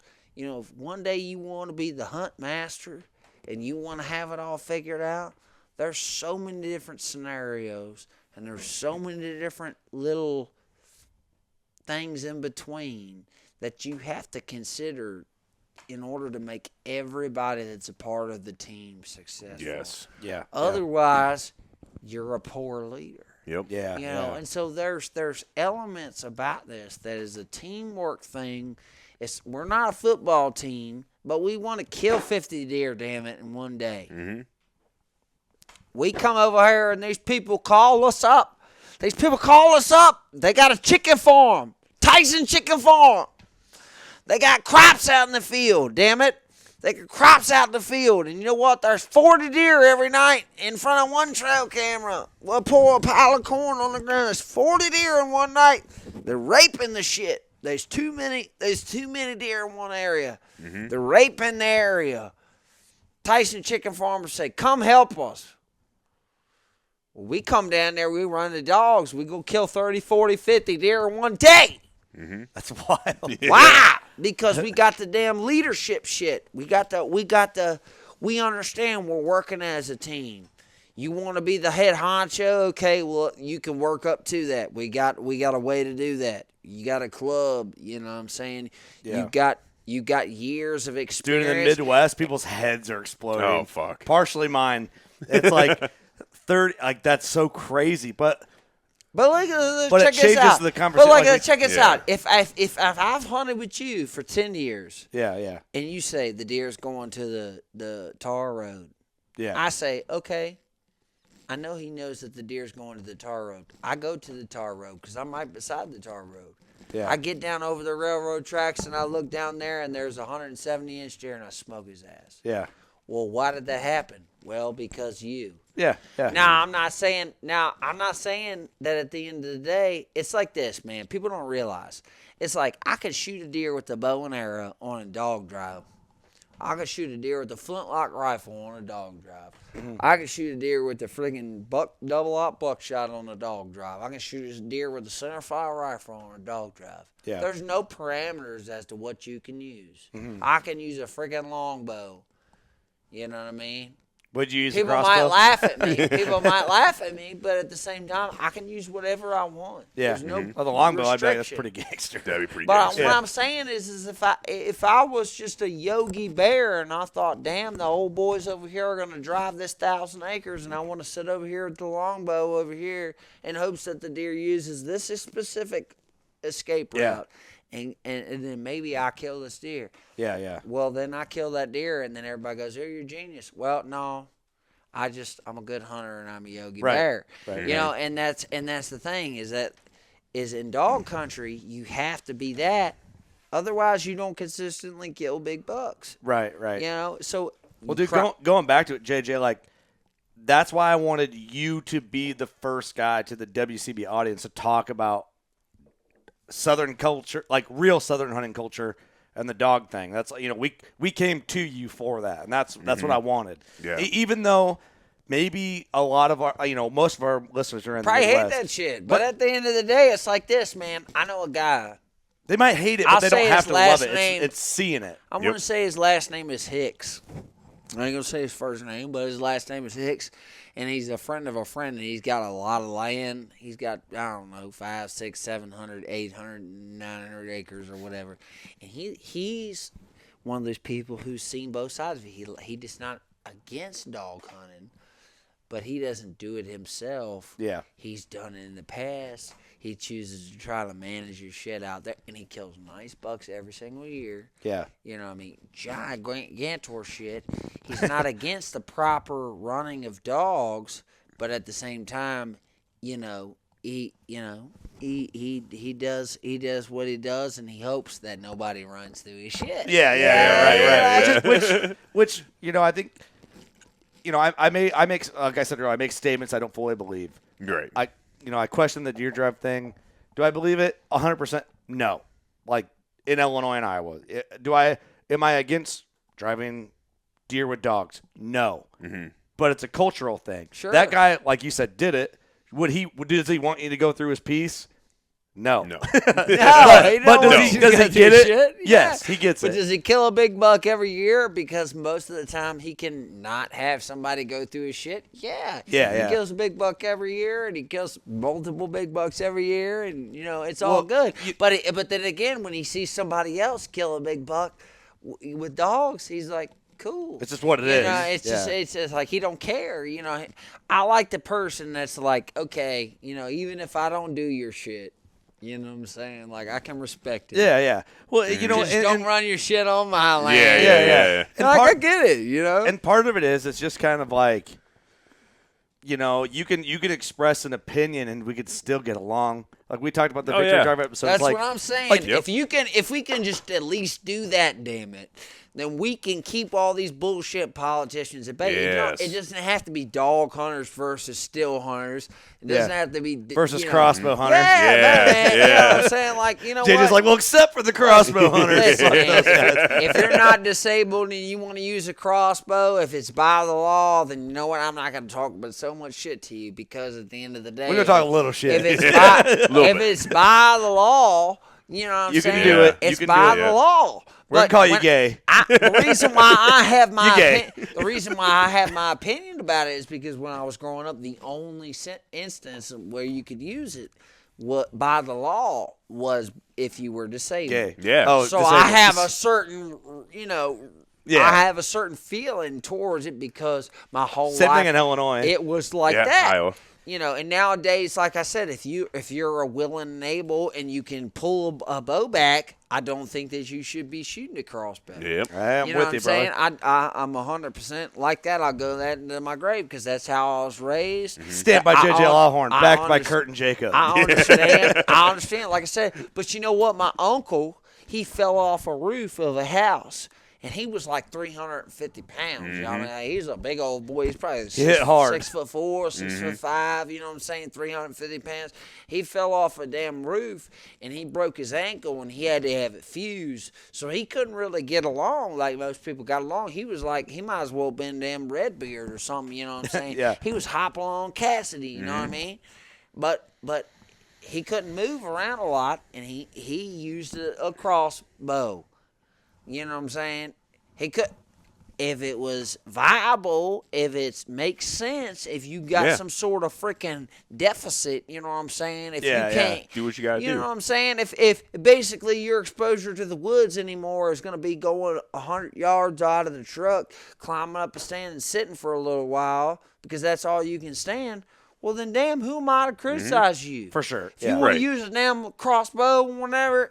Then kill the damn deer. Dude, I break my wrist next year, I'm hunting with a crossbow. Oh, yeah, dude. That's what I'm saying. But at the same time, you know, if you ain't got no better reason, if you ain't got no source of deficit, man, you ain't got no reason to be hunting with crossbow. Right. I'm with you. I think the vast majority of bow hunters think the same way, where it's like, something happens to you, I'm not going to sit there and gatekeep and deny you. My wife draws a compound bow, bro. Yeah, right. But it's like, I'm not going to sit here and try to deny you access out into the woods to do what you love to do. Right. But at the same time, like, if you're, first of all, imagine if I went out there and I was This conversation is so beat to death, I almost hate it. It's insane. But you know what I want to talk about, Jacob? What? And this dude's so humble over here. I want to talk about JJ, and he won't let us talk about it. No, he won't. He wants to talk about hunting. He wants to talk about hunting. I want to talk about you for a minute, dude, because you're our guest. We're at your place, but you're our guest in the same way here. I want to talk about how the hell you're from Virginia. You're a country music artist that ended up out here in Tennessee.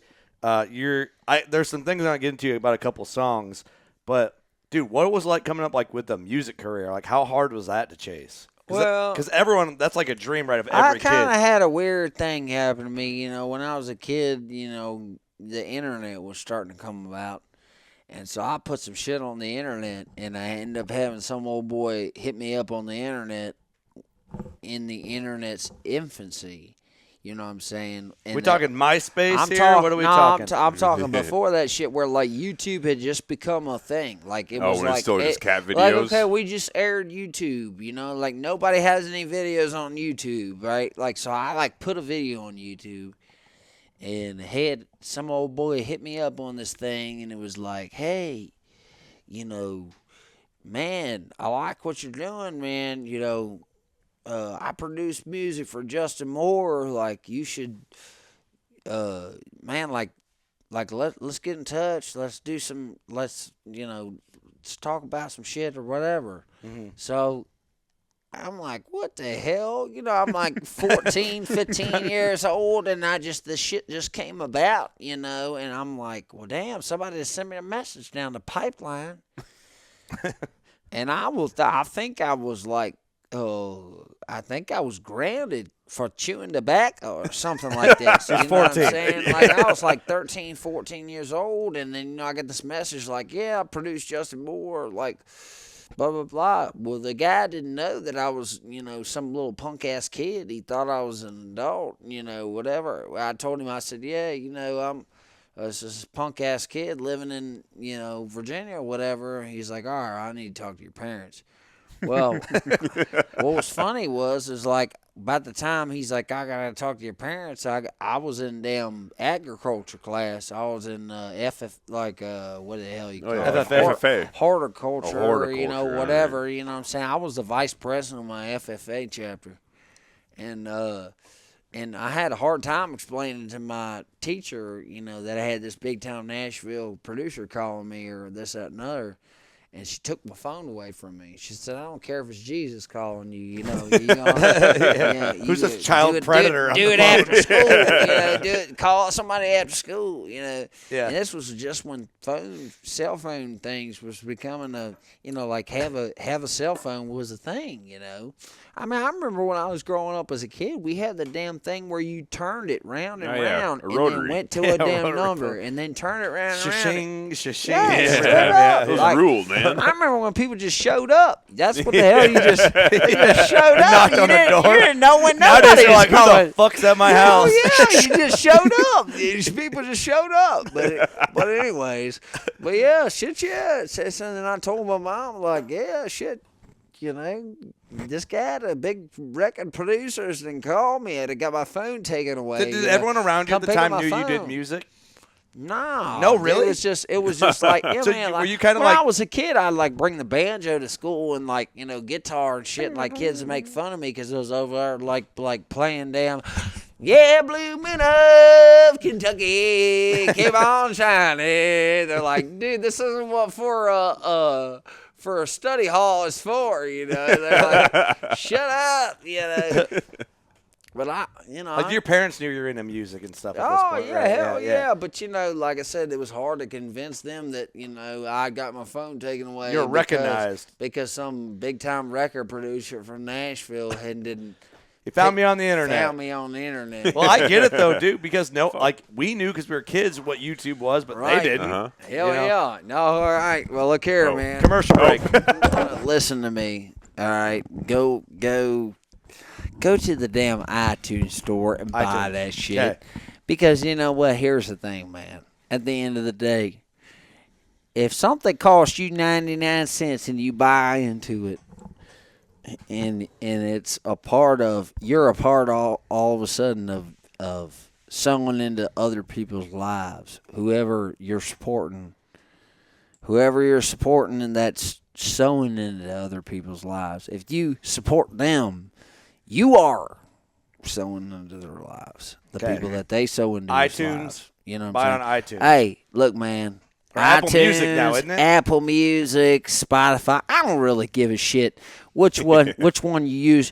Just tell some people, look, JJ Lawhorn is out there trying to tell some people about Jesus, trying to spread hunting culture in general, trying to unify hunters in general, trying to keep us in our tradition alive, because there's a lot of liberal people out there that would like to try and keep us from being able to have our kids have the same sort of experience that George Washington did. And you know what? I don't know about you, but I think that shit is un-American.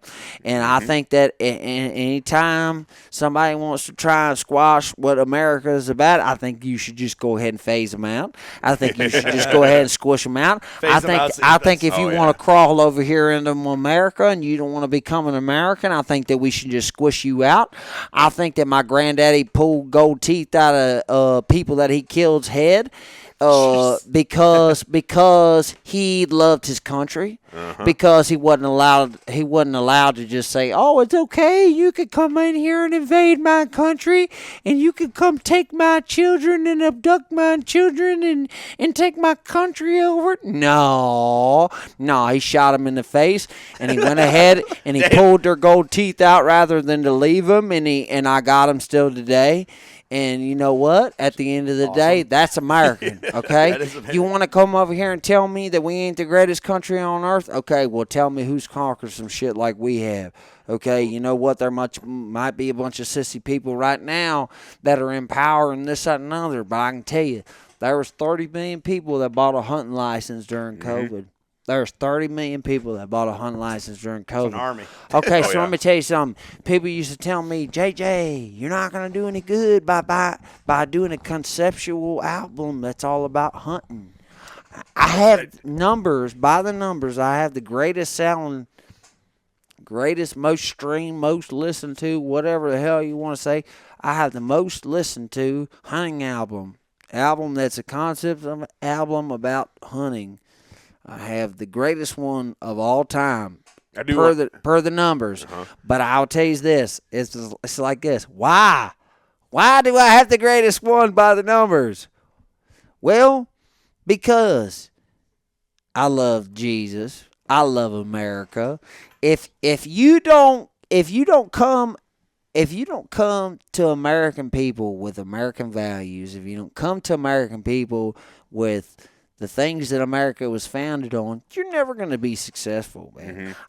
I represent, hunting-wise, what America used to be, okay? And that's why I go ahead and tell the future generation, hey, this is what it needs to be. Y'all carry it forward. If you can't be an example for the people that are to come, then you ain't shit. George Washington was a great example. You know what I'm saying? There's a whole lot of people like me, you, him. Great examples of great Americans who are trying to pass on a tradition forward. I do want to say that is one thing because, like, just listening to it, it's like there's a lot of hunting songs and albums out there that are kind of not great, right? Yeah, hell yeah, that's why I made our shit. But I'd say listening to your music too, you do exemplify that Southern hunt culture really well. You do exemplify that just that standard American hunting culture really well through your music. Thank you, man. It is great. I work really hard for that shit. It is great, dude. Like, honestly, that's the main point of your music is like the hunting culture and what it's like to because nobody does that shit. Everybody's scared. You know, I hate to say should be dropping F-bombs and say poor words, but it's like everybody is scared, man. Yeah. You know what I mean? And you know what? What sucks. Generalize. I'm the last of my kind in the sense of country music because nobody wants to say that Confederate history is American history, you know, and that's something else completely. But it's like, you know what, I love Northern culture. I love the fact that people want to offer me to go ice fishing even though I don't want to go. You know what I'm saying? Like, I love Northern culture. Look, I love Northern culture. I love y'all. But like at the same time, we're not that north. But I can't stand when people was like, man, these people are ignorant, you know, JJ's ignorant, you know, this dog hunting shit is ignorant, or, you know, the southern shit is ignorant, or the northern shit is ignorant. It's like, look, man, we're all Americans.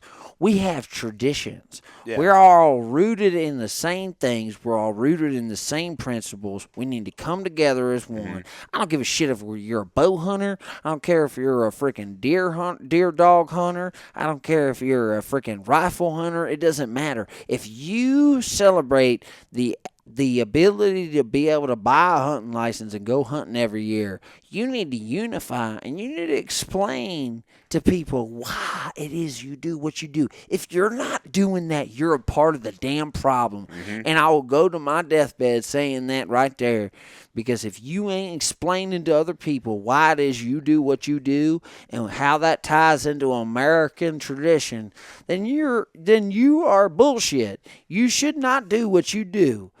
You should not do it. You should not go out there and hunt. You should not be a part of hunting culture. You should not, because you have to pass it on. It will not survive without people who will further the thing. You know what I mean? Yeah, and that's the whole reason why, you know, you started WCB and Victory Drive and Tackle and Tacos.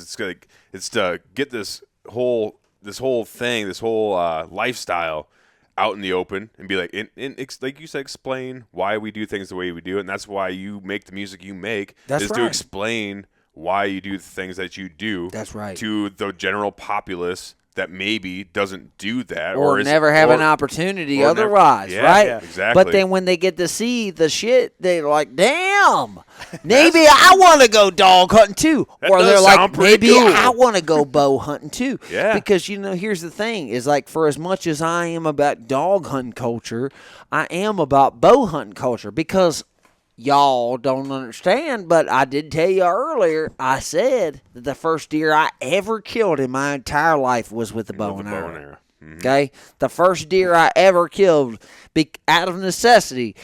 My daddy would not let me carry a gun until I had killed a deer with the bow and arrow. Okay? That's sweet.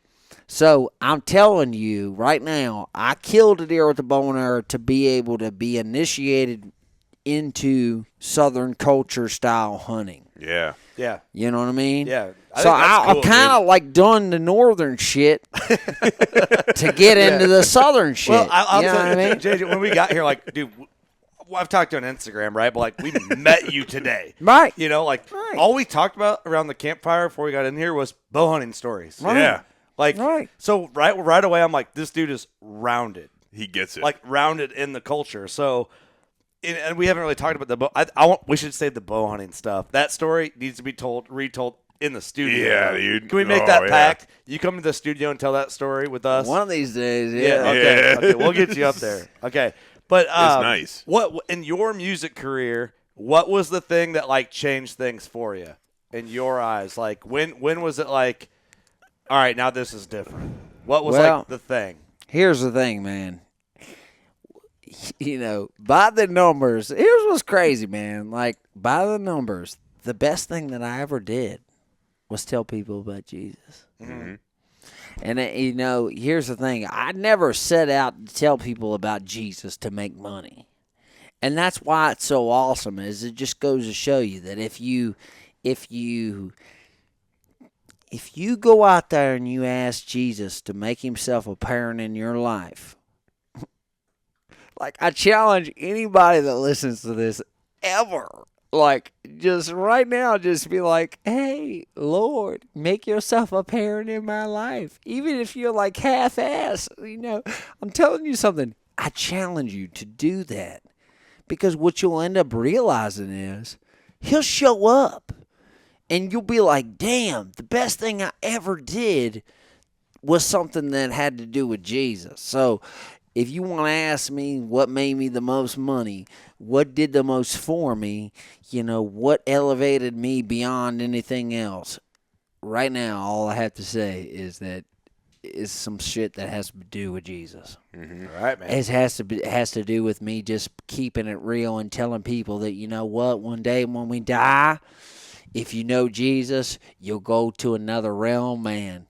and you'll be caught up with the people that you love and that you care about. And you're going to be able to watch the people that you love and that you care about and root them on as they do what they do. Mm-hmm. So, that right there, that song, Good Old Boys Like Us, you know, God's got a we spot jammed that song in on heaven. the way down here for the record. Yeah, God's got a spot in heaven for good old boys like us. He knows wings that just ain't our things. Up there we drive pickup trucks, and as we speak, we're probably spinning tires and slinging mud. Mm-hmm. God's got a place for good old boys like us. And to me, it's like this, man. If you just put God first, all the rest of the stuff will follow. You can be a great bow hunter. You can be a great country music singer. You can be a great family man. You can be a great businessman. But if you put Jesus first, you'll be better. Mm-hmm. And what you'll end up realizing is that, damn, just nothing does better than Jesus, man. Mm-hmm. It's crazy, man. And here's the thing: is like I just know, like, as time goes forward, you're going to be like, holy shit, JJ, JJ, he knew what he was talking about. Not because I think that I'm some egotistical asshole that needs to have the validation of you telling me, like, yeah, you're right. No, it's like because I know how good my God is. You know what I'm saying? I know how good. Like, when I pray and I'm like, man, Lord, today is awesome. I mean, I just, I ain't going to sit here and pray for a big buck, but, this is just. But if you could. No. I just say today is awesome, man. I can't even sit here and pray for a big buck. I mean, just like today is just such. I mean, 60 degrees. The freaking mosquitoes aren't eating me. I'm sitting up on a blowdown. It's just a good spot. You know what I mean? Like, I'm just having a good day. Thank you, Lord. And then I wake up after my slumber of about 20 minutes, and I look up, and here's a damn big old buck coming down the line behind the doe. Ease that 20 gauge up and just say, kapow! And thank you, Lord. Or, I just ease that longbow up and just send that old freaking fresh nap arrowhead down the line.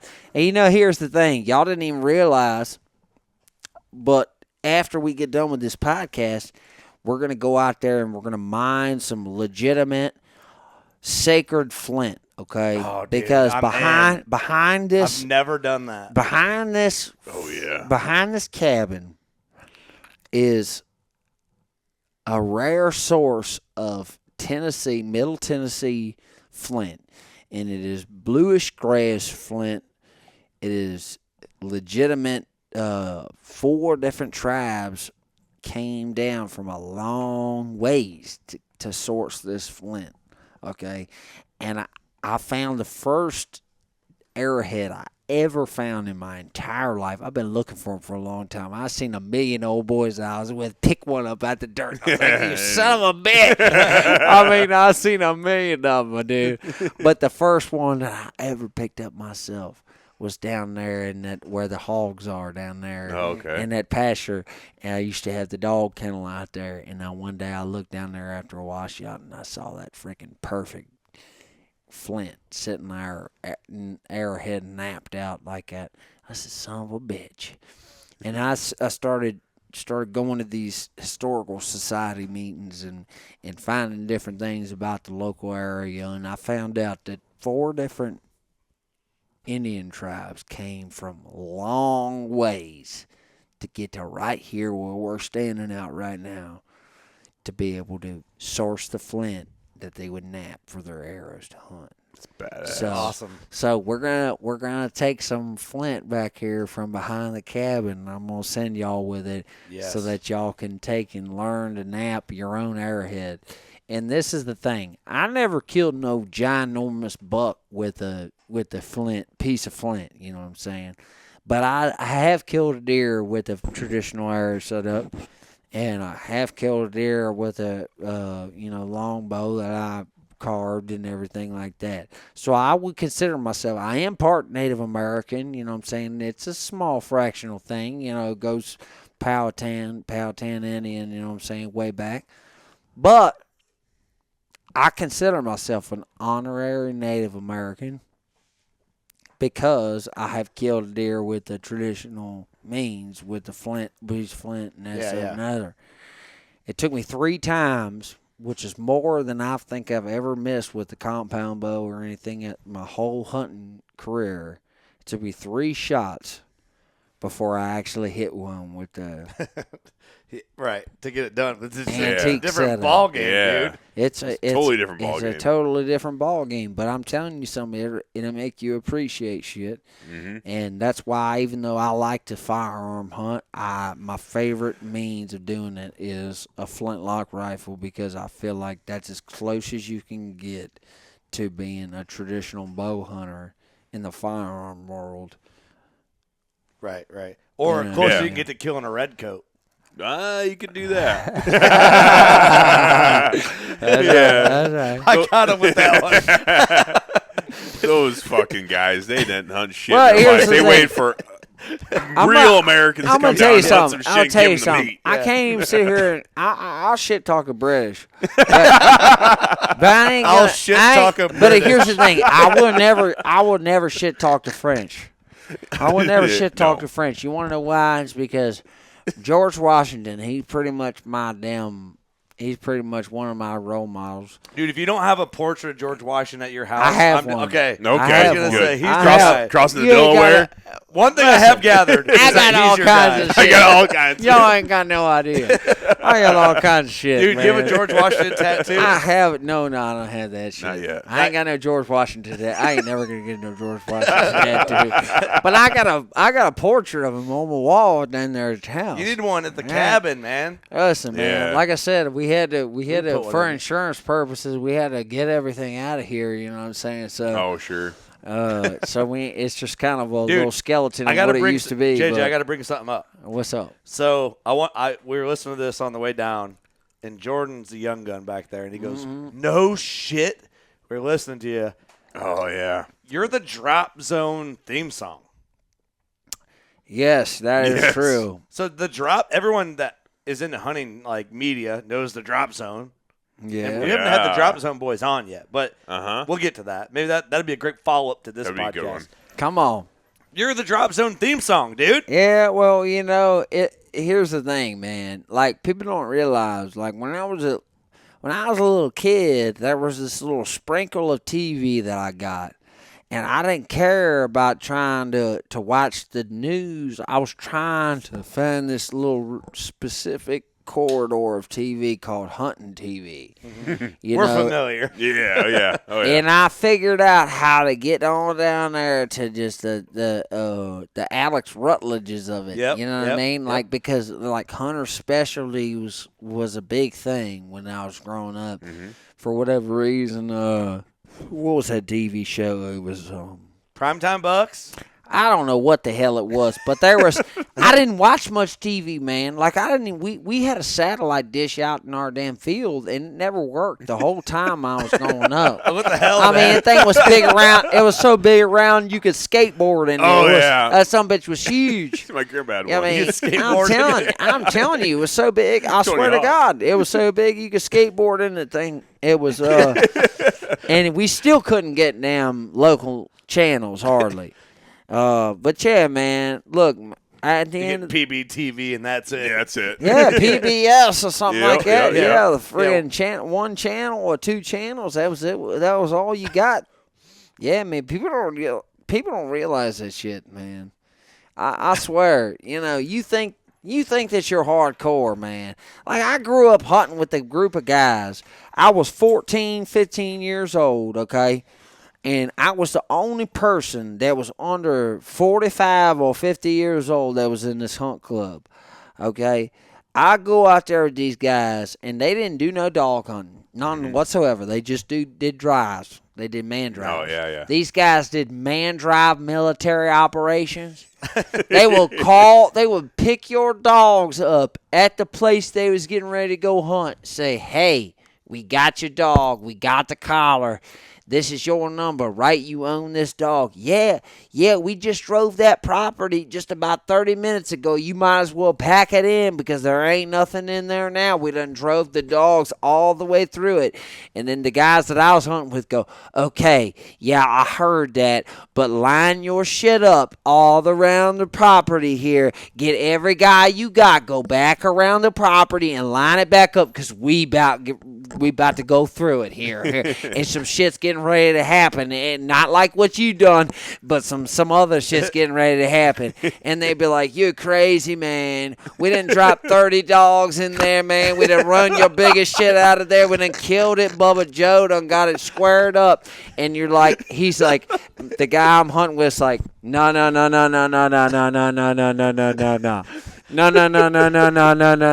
Go back. Okay? Well, if you don't want to listen to what I have to tell you, well, then just hold up and you're going to hear what we got.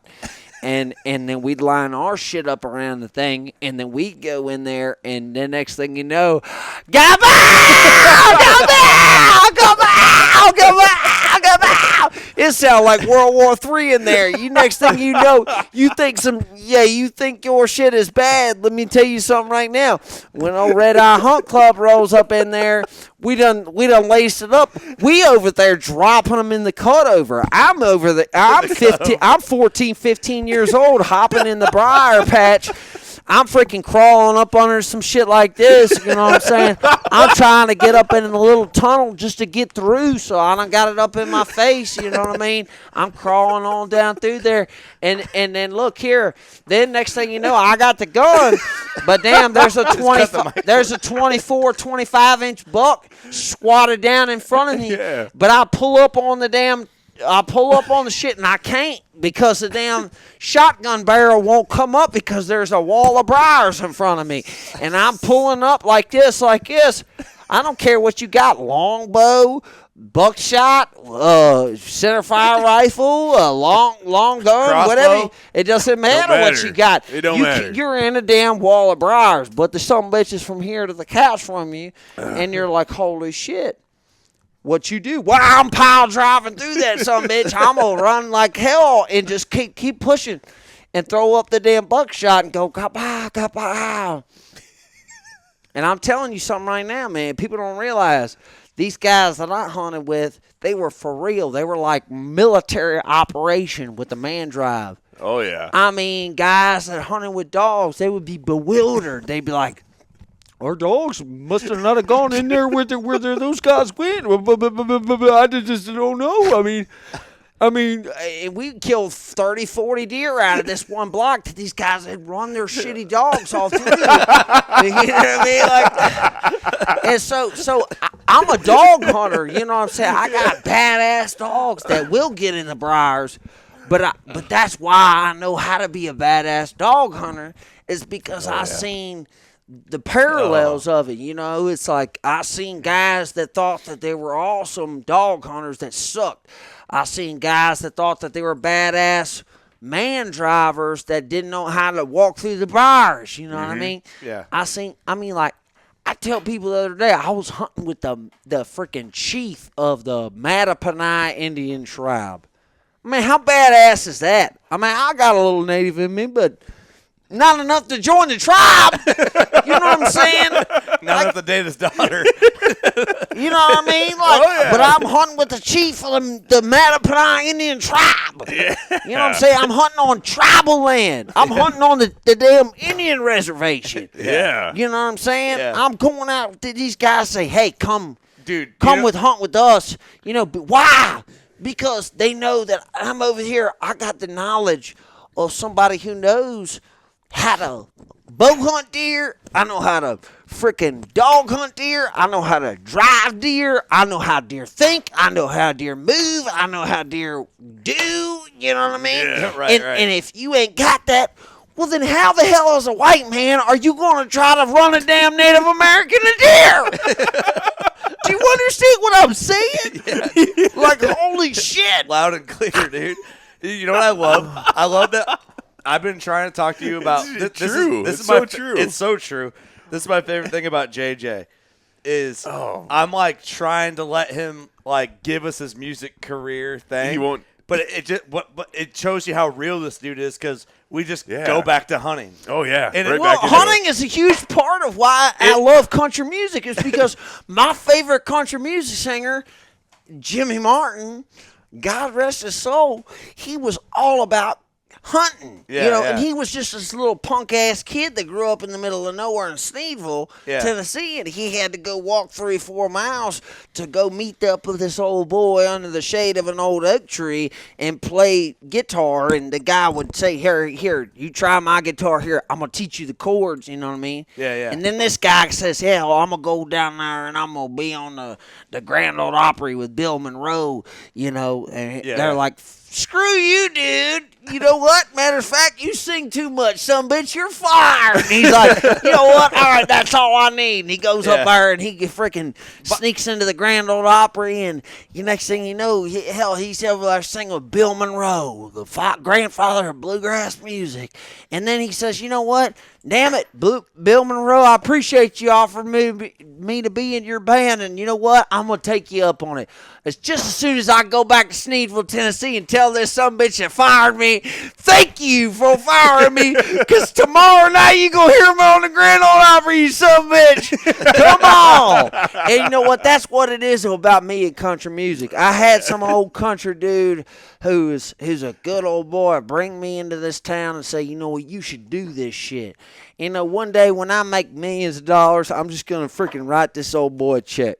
He don't even realize it now, but I'm going to write this old boy just a fat check, and I'm going to bless the shit out of him just for bringing me down here to this town. And oh, yeah. Well, dude, I love it great. because it's like, that's a compliment. I hope you take that the right way. Come on. Oh, yeah. Dude, you're so passionate about hunting.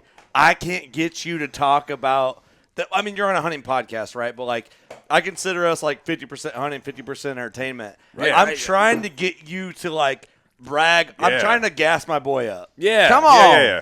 And you just are so into hunting, which is like our language. It's perfect, that dude. you can't get off the hunting to Which talk is about great. the music. And I mean, it's a compliment. Like I appreciate what it. it is that shows Yeah. who you are. Hunting is you, Mm-hmm. and music is you. But you're on our podcast, which is hunting, and you're just so. It's just fucking cool, dude. It is like, fucking cool. Because Usually if I give someone like, "Hey, Jacob, talk about yourself," Okay. like, well, you're kind of like, "All right, I'm going to talk about myself," but like, Well, it's you like- haven't really. I mean, you talk about hunting, but like, But it's like you've had people on the podcast where they have absolutely zero problem talking about themselves. well, but I want You know? them to. No, I want know. them. I'm asking them. That's to. not a bad thing. But what I'm But they getting at is, do like, when I ask them. it- Yeah. But when you give them the time, they're like, okay, yeah, no problem. I have this to offer, and da da da, and that's great, and that's great. But Well, it's like, here, it is hilarious how like JJ's just JJ. Oh, Like, come on. you know, he ain't never. It's like anybody different. I'm dude, talking Southern now too. I said ain't never. Your character is like so bad at. All right, so let me Yeah, ask you it's this. awesome. Maybe this will get the question into it here. Right now, what are you excited about with music?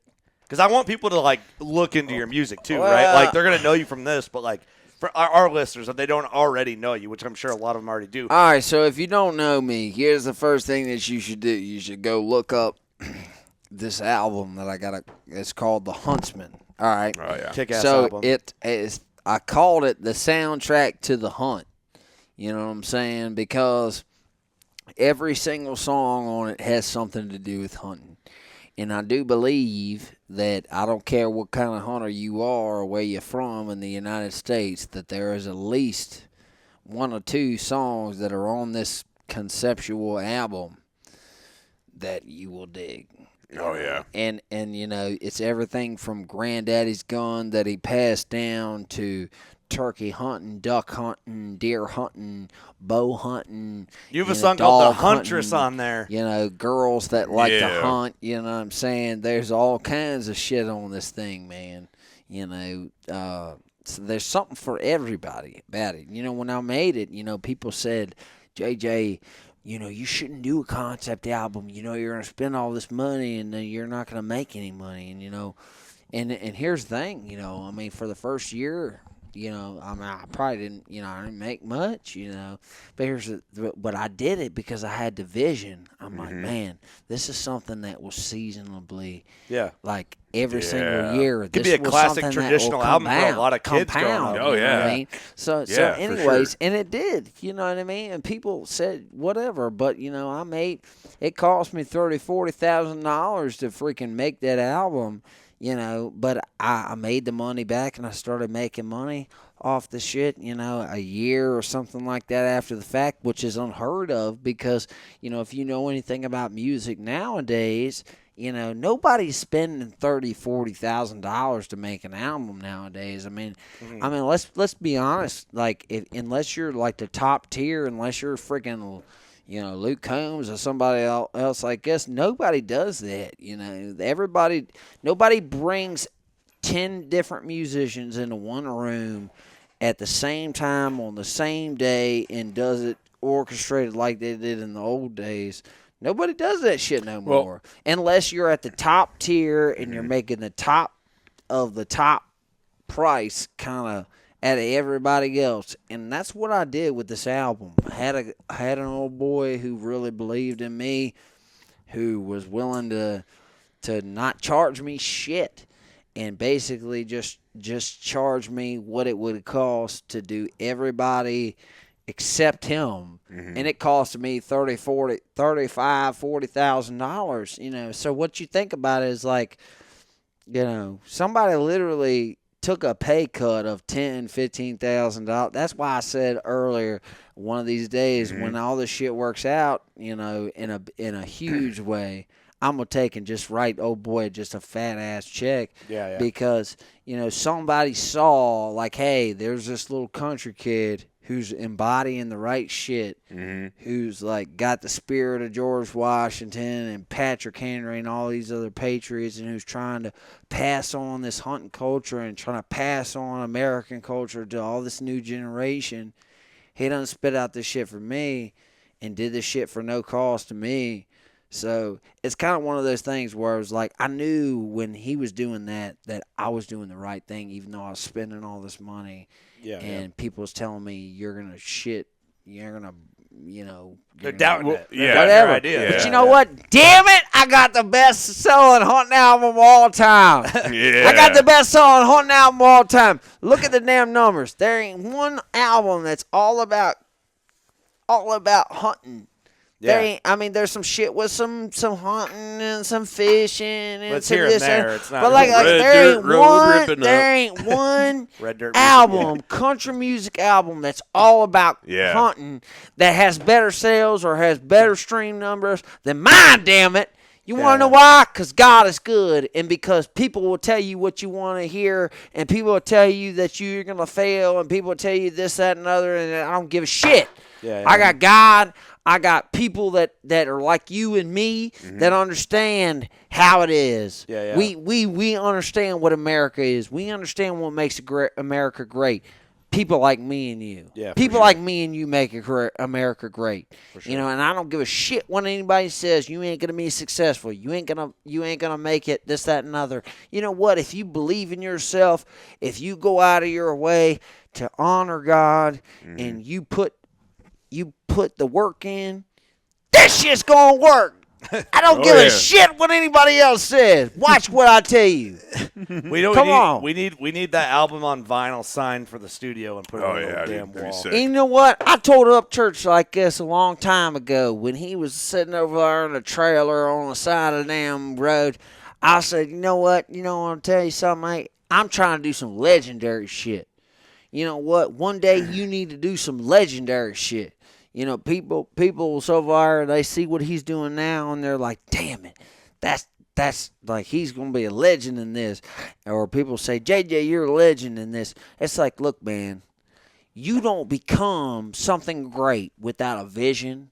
You don't become something great without an even greater source for your shit. My great source for anything that I've ever done that's been great is God. And that's why I'll win, and people will say, why is he winning? Well, how come is he winning? And you know what I'll say? Because God. You know what I mean? Come on.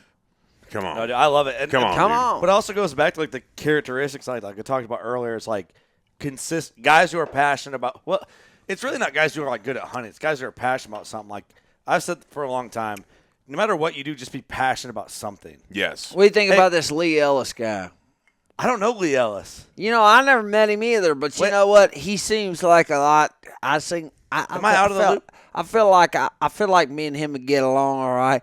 I seen 2 videos of his, and one of them was recent video that he played out of him killing his deer in suburbia. Oh no, in Lee. Atlanta. From Seek One. Oh well, hell, Seek maybe One? I butchered his name. Is it I Lee? don't know.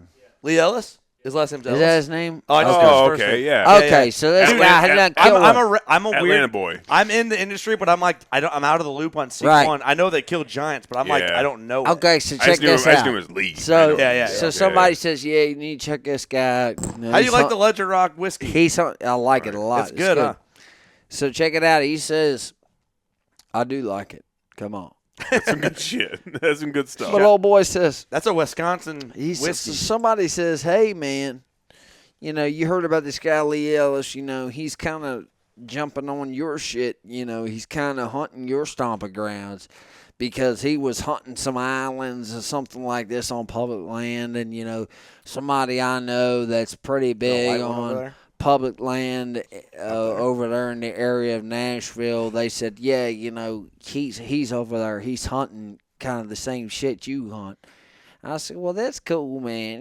Let him hunt it. Everybody hunts it. Hunt the shit. I'm not a gatekeeper of the shit.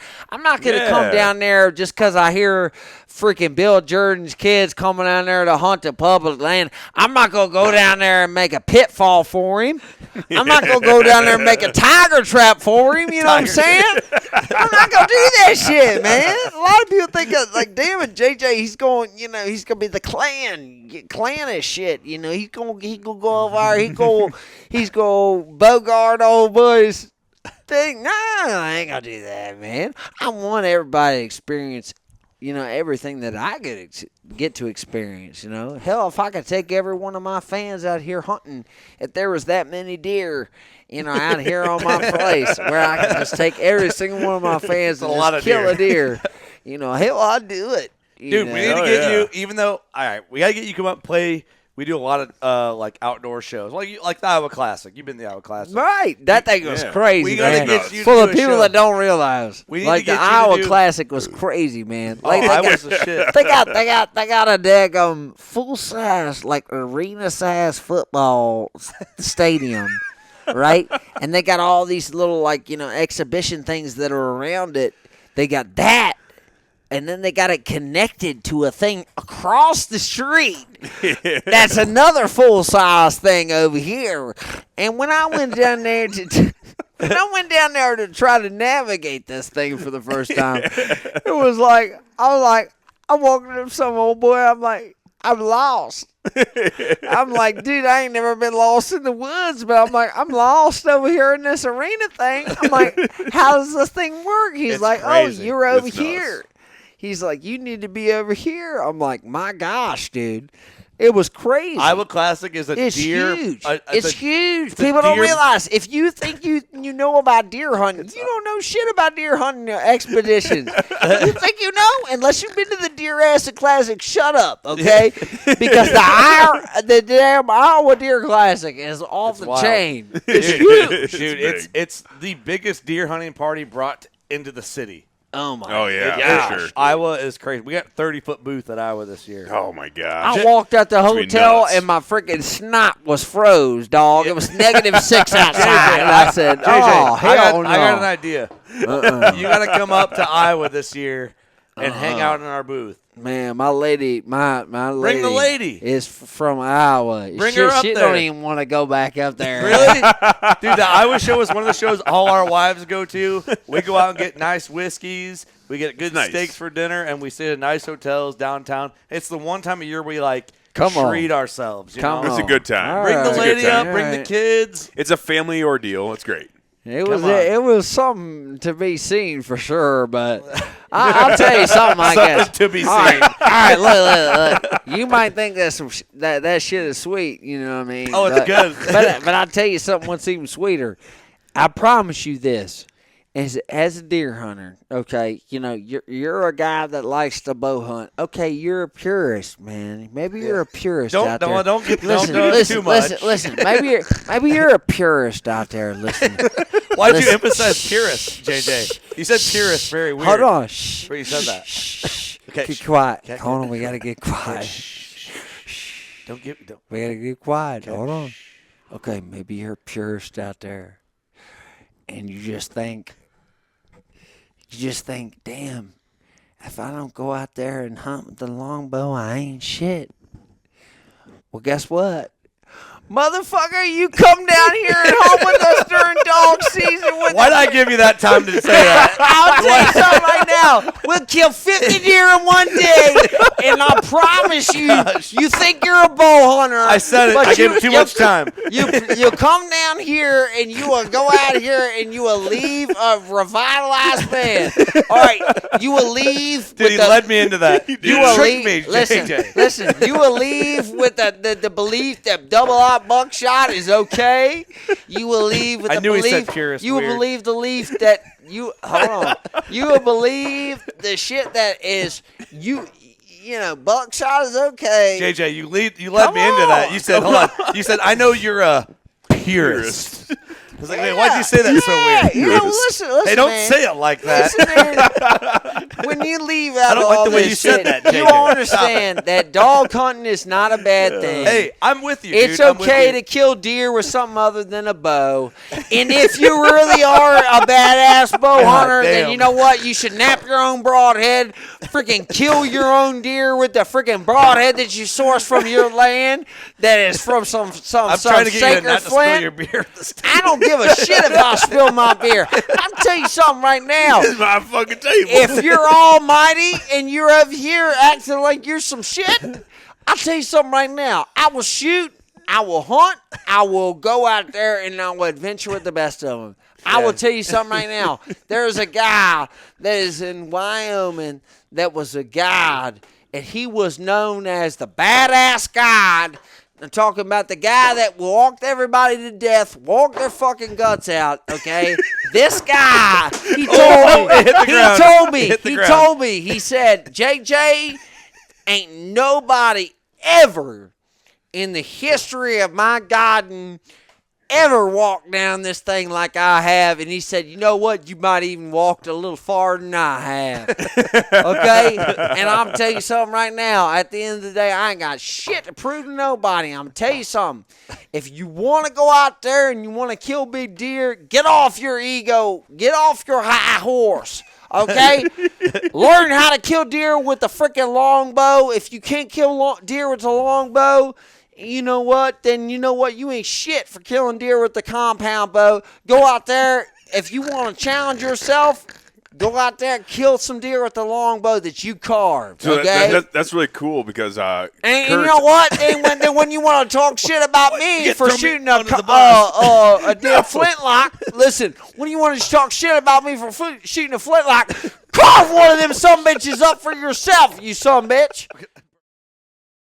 Carve one of them up for yourself. And then, you know what I mean? Once you kill the deer with the... I feel attacked, JJ. I feel attacked. Listen, once you kill the deer with the a damn longbow that you carved up yourself from a tree that you selected of your choice, once you done that shit and nap the damn broadhead We have out no of the more flint, listeners. I don't give a shit about the listeners. I know you don't. I'm telling you something. Listen here. Once you done that shit, and then once you do, come over here and made your own damn long gun, 54 caliber, you know, hammered out your own barrel with the damn. Literally, there's nobody left in this category. At the end of the day, when you done all that, I then love you, you, JJ. Then You're you the can fucking then man. you can come over here and be condescending to me. JJ, you literally Right. just eliminated every single I get person in the. You know I what? get it, I get it. I eliminated every single person on purpose. You want to know I why? know, I love it. Because here's the thing: if you eliminate everyone, then you can come back to everybody.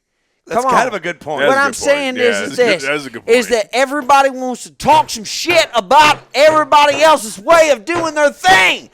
And I'm telling you something right now. If you don't come together with everybody across the board, then you know what? It's going to be eradicated. And there's going to be a bunch of liberals that are going to just rid this shit completely. If you think you're a bow hunter, you ain't no bow hunter unless you support dog hunters. You ain't no bow hunter unless you support still hunters. You ain't shit unless you supporting rifle hunters.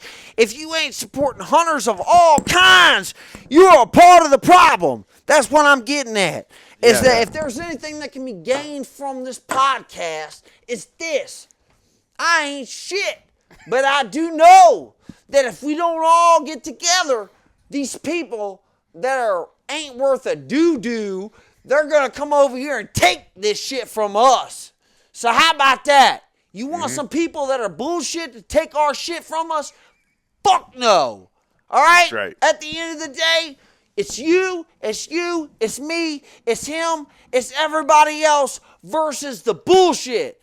And if you want to come together and make this shit happen, well then fine. Come together and make this shit happen. But quit talking your bullshit to everybody else like you got something, like your shit stinks. Your shit don't stink. Listen here. Everybody else has got to get together and make this shit happen for everybody. If you want your kids to hunt, Well, then, damn it, you better come together with the dog hunters. Hell yeah. Well, damn, if you want your dog, It's a culture. Yeah, that's what I'm saying, man. It's all part of the same hunting culture, we've been right? drinking and carrying on listen, and this, that, and another. I'm with but you. That's Yeah, the point. Is he understands. At the end of the day, if there ain't no unity in the shit, then we cease to exist. It's true. These people don't want us to exist. At the end of the day, there's a middle ground for everybody in the hunting culture. Like whether you are for this or for that, like even the crossbow combo. It's like that's why I always say I'm going to say this, but I don't fully believe it. But it's great for conversation. Right. But your point is exactly you came full circle with that, and I'm with you, dude. I mean, the man's hard to argue. Hard to argue with. Yeah. Hard to argue Yeah. with. You're passionate, dude, and I love it. And like my saying has been for a long time is be passionate about something.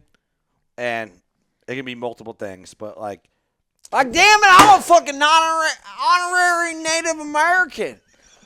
Like I hunt with the chief of the damn Malapai Indian tribe. What are you talking about? His name is Frank. I mean, damn it, man. What are you talking about? His name is Frank. His name is Frank. that's He's a badass. Holy shit. You know what I'm saying? It's great. You know what I'm saying? At the end of the day, it's an American name. this son of a bitch is badass. Yeah. And I'm badass. JJ, you are badass. You know, I'm going out here and I'm a white man trying to help the Native American kill a damn deer. I'm holding on to this table. And you know what? So At passion. the end of the day, I love the shit out of this old boy. Oh, I yeah. wish that I could freaking run 20 big bucks. You know, and that's the thing. It's like people don't understand. We are a family. I don't give a shit what you lack culturally. What we don't have in common culturally. We are family. We're huntsmen. Yeah, We're dude. huntsmen. We're fucking yeah, Kurt. people that are trying to go out here and carry on the tradition of old. We're trying to go out here and do this shit, man. Yeah. Mm-hmm. You know, and You're making your point clear, dude. You're making your point clear. I love it, dude.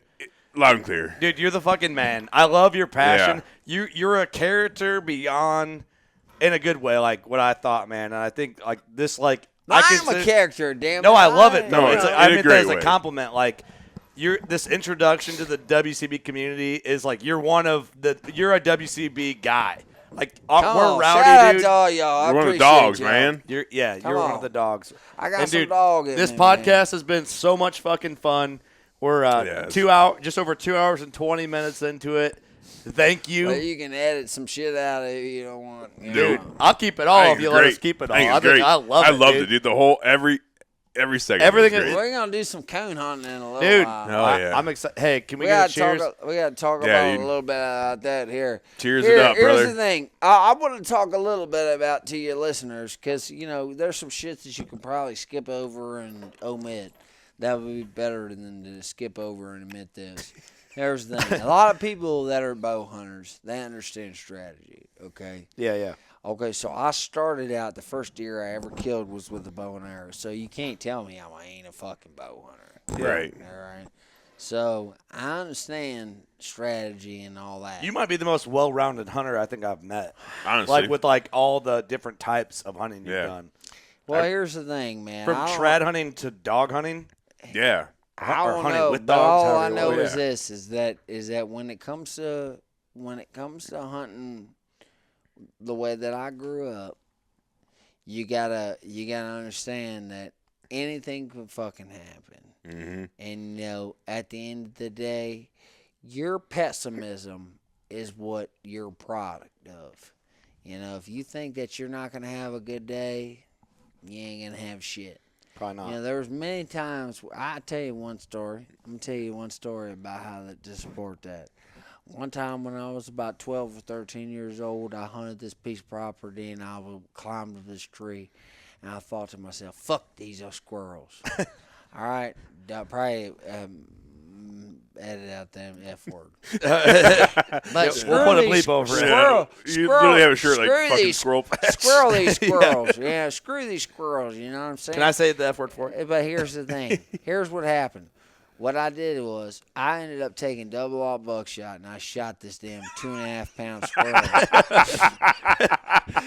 You know what I'm saying? Like 12 years old, I shot this 2.5 pound squirrel, and I got out the stand. So I climbed. He's so specific. Listen, I climbed out the stand. I think flew to the ocean from Virginia. I climbed out the stand, man, and I got the squirrel, and I thought, damn, this squirrel's so big. And then by that time, I looked up and I heard,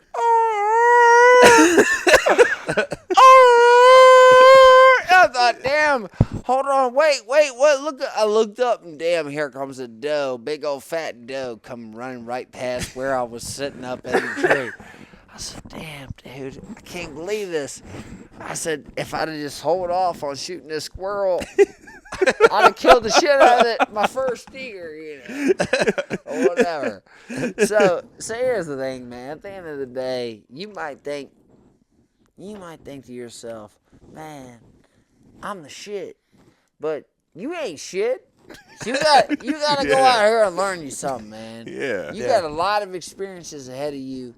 When you're 70 or 80 years old, then you can come on and tell me that you're shit. I was 20-some years old when I saw my first 200-inch deer.